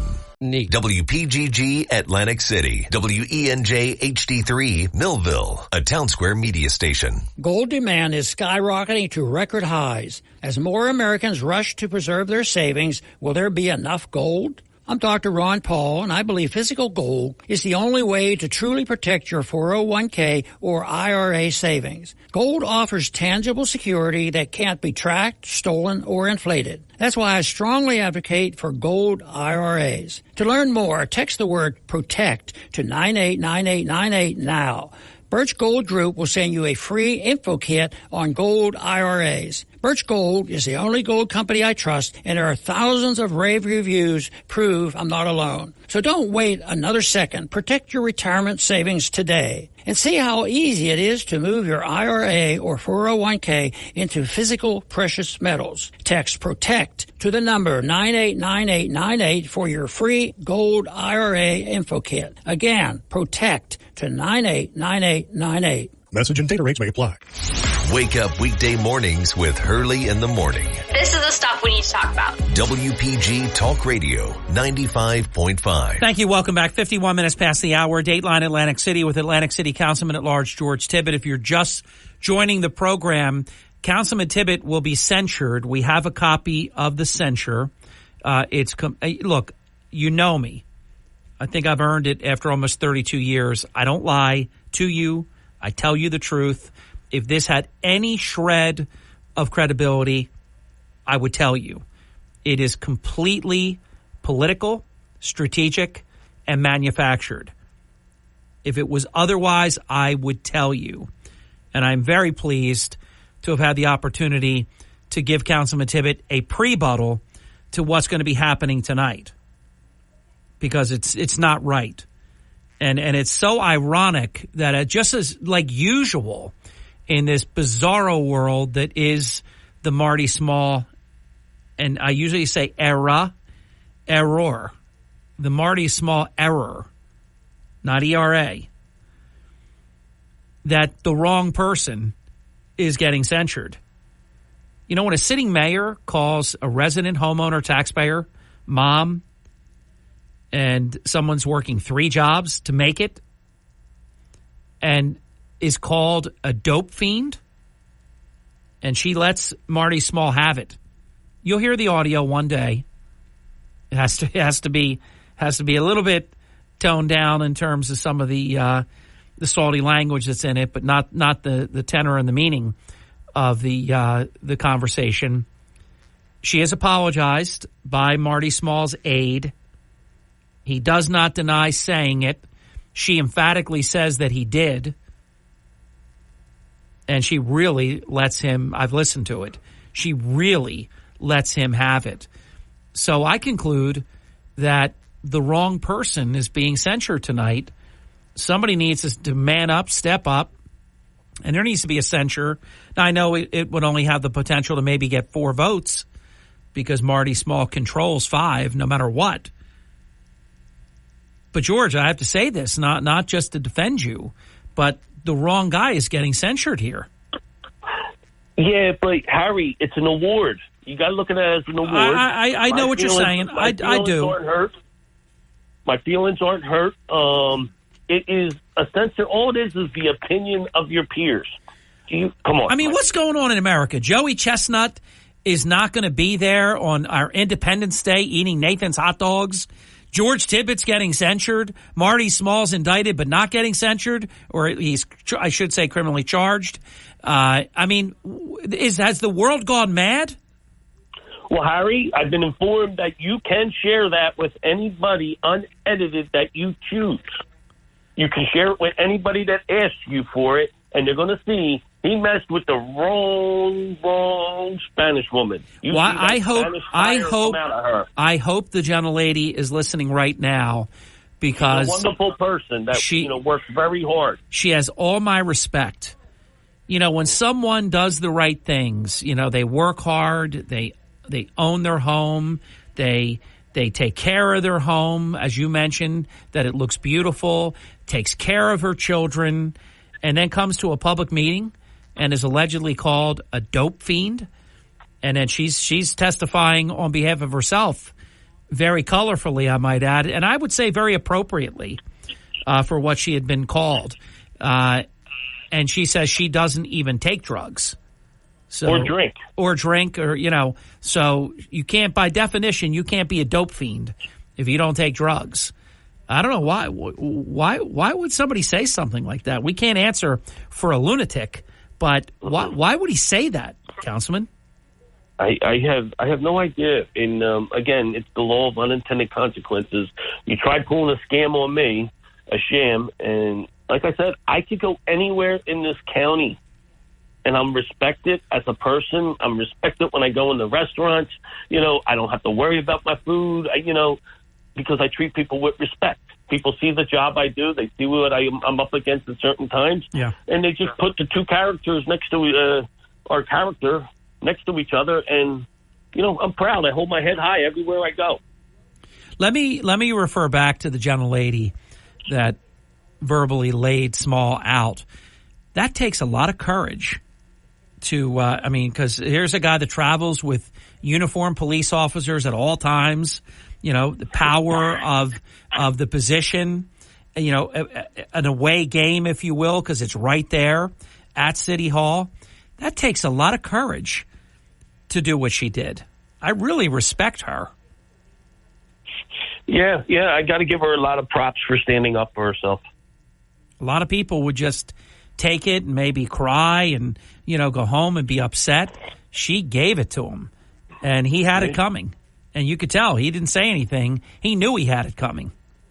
Yeah, I felt bad for the person that had to stick up for him. And I was just going to say how unmanly that a woman had to defend him, as another woman was completely verbally just owning him. I mean, you got to admit, George, that's a little case study in this punk mayor. Well, you see his victims. It's terrible, absolutely terrible. And all you were doing was defending a 15-year-old child who was mistreated. Mistreated and being taken advantage of by the system. Terribly so. Because it doesn't have the resources, or parents don't have the resources to give him the best defense against this type of stuff. And you think back to when we were kids, we always, we were all poor growing up in this area, 50 years ago. George, like you said, you will wear that censure like a badge of honor. And any true grown man that steps up to defend a child that's being mistreated, and I'm being as kind as I can with the description, I think it goes beyond that, that's worth what they're going to do tonight every time. Yeah, Harry, and for a fact, I never said a word about his wife or his daughter.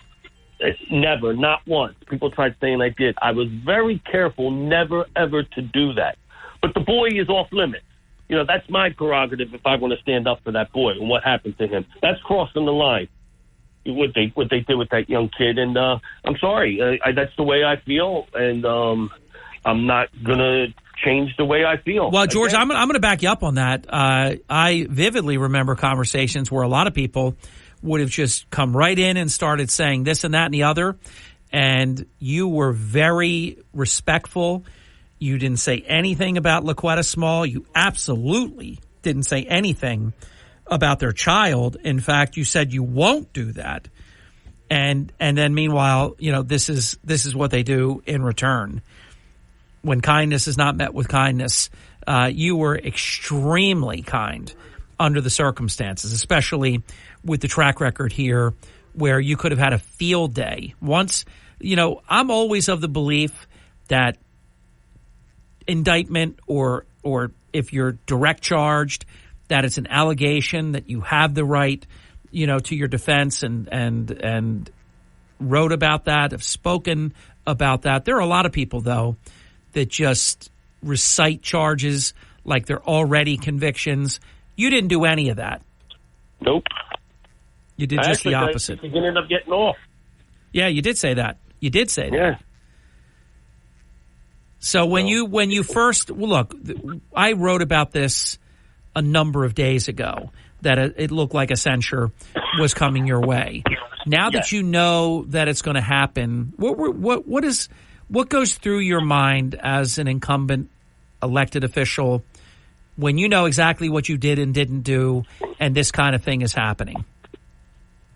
Well, I was just disappointed in one person that told me they're going to vote for it because I worked very hard on having a good relationship with that person. The rest of them I could care less about. Like I said, Harry, I mean this. The disrespect that I intended when I was trying to get my words out is real. Yeah. I didn't figuratively mean for someone to do that. But I'm more thinking about, do I throwing a censor party at Ducktown?